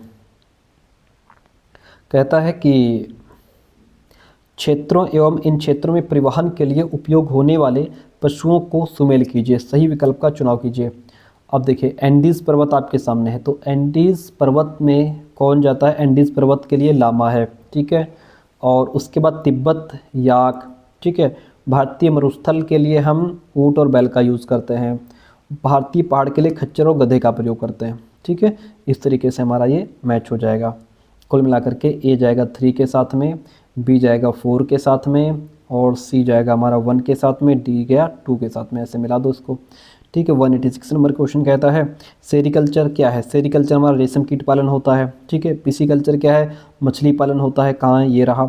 विटीकल्चर क्या होता है? अंगूर की खेती, ये रही। हॉर्टिकल्चर फलों और फूलों की खेती होती है। ठीक है, इसको ध्यान रखिएगा। आगे बढ़ जाते हैं, अगला क्वेश्चन लेते हैं। कहता है कि विपक्ष किस प्रकार सरकार की जवाबदेही को सुनिश्चित करता है? चलिए, किस प्रकार सरकार की जवाबदेही? सरकार की नीतियों व कार्यक्रमों की रचनात्मक आलोचना द्वारा विपक्ष जो होता है वो सरकार की जवाबदेही को सुनिश्चित करता है। ऑप्शन फर्स्ट राइट हो जाएगा। अगर एक व्यक्ति को अस्पताल में चिकित्सा उपचार मना कर दिया गया है कि तुम्हारी दवाई नहीं होगी, तो यह उसके कौन से अधिकार का प्रत्यक्ष रूप से उल्लंघन है? तो इसका मतलब है सीधा सीधा तुम उसका क्या कर रहे हो? जीवन के अधिकार का उल्लंघन कर रहे हो। ठीक है, उसको भी जीने का अधिकार है। ओके, तुम उसको दवाई के लिए मना कर रहे हो। क्वेश्चन कहता है अभिलेखागार एक ऐसा स्थान होता है जहां दस्तावेज़ों और पांडुलिपियों को संग्रहित किया जाता है। बात आपकी सही है। पांडुलिपियों में इतिहासकारों को बहुत सी विस्तृत जानकारी मिलती है। धनी व्यक्ति, शासक, जन, मठ तथा मंदिर पांडुलिपियाँ एकत्रित क्या करते थे? ठीक है, और धनी व्यक्ति, शासक, जन, मठ तथा मंदिर पांडुलिपियाँ एकत्रित क्या करते थे? बात ठीक है। पांडुलिपियों को संभालना, प्रयोग करना सरल नहीं है भैया, बहुत कठिन है। ABC राइट हो जाएगा। ABC जो ऑप्शन है वह आपका राइट हो जाएगा। कौन मानता था कि हमारे कृत्य का परिणाम ही कर्म है? बुद्ध मानते थे कि हमारे कृत्य यानी कि हमारे कर्म का परिणाम ही, हम जो भी काम कर रहे हैं उसका परिणाम ही कर्म है। अरिकामेडू का रोमन नाम क्या था? अरिकामेडू का रोमन नाम जो था वह था पोडुका। क्या था? पोडुका। ऑप्शन फर्स्ट राइट हो जाएगा। निम्नलिखित में से किसने खालसा संस्था का निर्माण किया था? कौन थे वो? गुरु गोविंद सिंह ने खालसा संस्था का निर्माण किया था भाई। ईस्ट इंडिया कंपनी के तहत काम करने वाले सिपाहियों में असंतोष क्या कारण थे? उनके बीच जो असंतोष था उसके कारण क्या थे? एक तो राजस्व वसूली करने के सख्त तरीके थे, भारी भरकम लगान था, और दूसरी बात थी ऐसा कानून बनाना जिसमें सेना में काम करने वालों को ज़रूरत पड़ने पर समुद्र पार भी जाना पड़ सकता था। तीनों बातें ठीक है। ए और बी, सी यहाँ पे ABC राइट हो जाएगा। 194 क्वेश्चन। पृथ्वी के कोर करोड़ की सबसे आंतरिक परत किसकी बनी हुई है? कोर करोड़ की सबसे आंतरिक परत जो है वो निकिल और लोहे से बनी हुई है। निकिल और लोहे से बनी हुई है। निम्नलिखित में से किन शैलों में पौधों, जानवरों एवं अन्य सूक्ष्म जीवाणुओं जो कभी इन शैलों पर रहे हैं उनके जीवाश्म पाए जा सकते हैं? आग्नेय शैल, अवसादी शैल में, कैंथर शैल में, या फिर उपरोक्त सभी में? तो ये पाए जा सकते हैं हमारे अवसादी शैल में। कहाँ? सेडिमेंट्री रॉक्स में। कहाँ? सेडिमेंट्री रॉक्स में। अगला क्वेश्चन कहता है वायुदाब से संबंधित प्रश्नों को पढ़िए। कहता है चांद पर वायु नहीं है, अतः वहाँ वायु का दाब भी नहीं है। वायुमंडल में वायुदाब में अंतर तापमान में भिन्नता के कारण होता है। वायु सदैव उच्च दाब क्षेत्र से निम्न दाब क्षेत्र की ओर गमन करती है। ए बी सी तीनों ठीक हैं, ए बी सी सभी ऑप्शंस राइट हो जाते हैं। फिर कहता है कि कौन सा लक्षण जल विद्युत परियोजना से जोड़कर देखा जा सकता है। स्थानीय समुदायों का विस्थापन, निम्न क्षेत्रों का जल प्लावन, ठीक है, और यानी कि जो निम्न क्षेत्र होते हैं वहाँ और स्थापित करने में खर्चीला, अम्ल वर्षा कराता है नहीं, हरित गृह प्रभाव में वृद्धि नहीं। हमारा जल विद्युत से जुड़ा हुआ है। जल विद्युत परियोजना से क्या होता है, जो स्थानीय समुदाय होते हैं उनका विस्थापन कर दिया जाता है जब वहाँ कोई डैम वगैरह बनाए जाते हैं, ठीक है। तो यहाँ पे ए बी सी ऑप्शन हमारा जो है वह राइट हो जाएगा, ए बी सी राइट हो जाएगा। चलिए अगला प्रश्न है कि नेपाल में 2008 में किस तरह का परिवर्तन आया। तो नेपाल में 2008 में जो है नेपाल राजतंत्र से लोकतंत्र की तरफ बढ़ गया। सेकंड लास्ट क्वेश्चन, संविधान के किस भाग को भारतीय संविधान की अंतरात्मा कहा जाता है। तो वह है हमारे मौलिक अधिकार, ठीक है, इनको भारतीय संविधान की अंतरात्मा कहा जाता है। आज का 200 नंबर क्वेश्चन है और यहाँ तक अगर आ गए हो तो प्लीज़ एक कमेंट एक लाइक करके जाएं और अपने दोस्तों तक भी ये वीडियो शेयर करें। सच्चर आयोग ने भारत के किस समुदाय की सामाजिक और आर्थिक स्थिति का निरीक्षण किया है। तो सच्चर आयोग ने मुस्लिम, ठीक है, मुस्लिम समुदाय की सामाजिक और आर्थिक स्थिति का निरीक्षण किया है। ऑप्शन बी राइट हो जाएगा। तो प्यारे दोस्तों कैसी रही क्लास कमेंट करके जरूर बताइएगा। थैंक यू सो मच, मिलते हैं बहुत जल्दी नेक्स्ट क्लास में।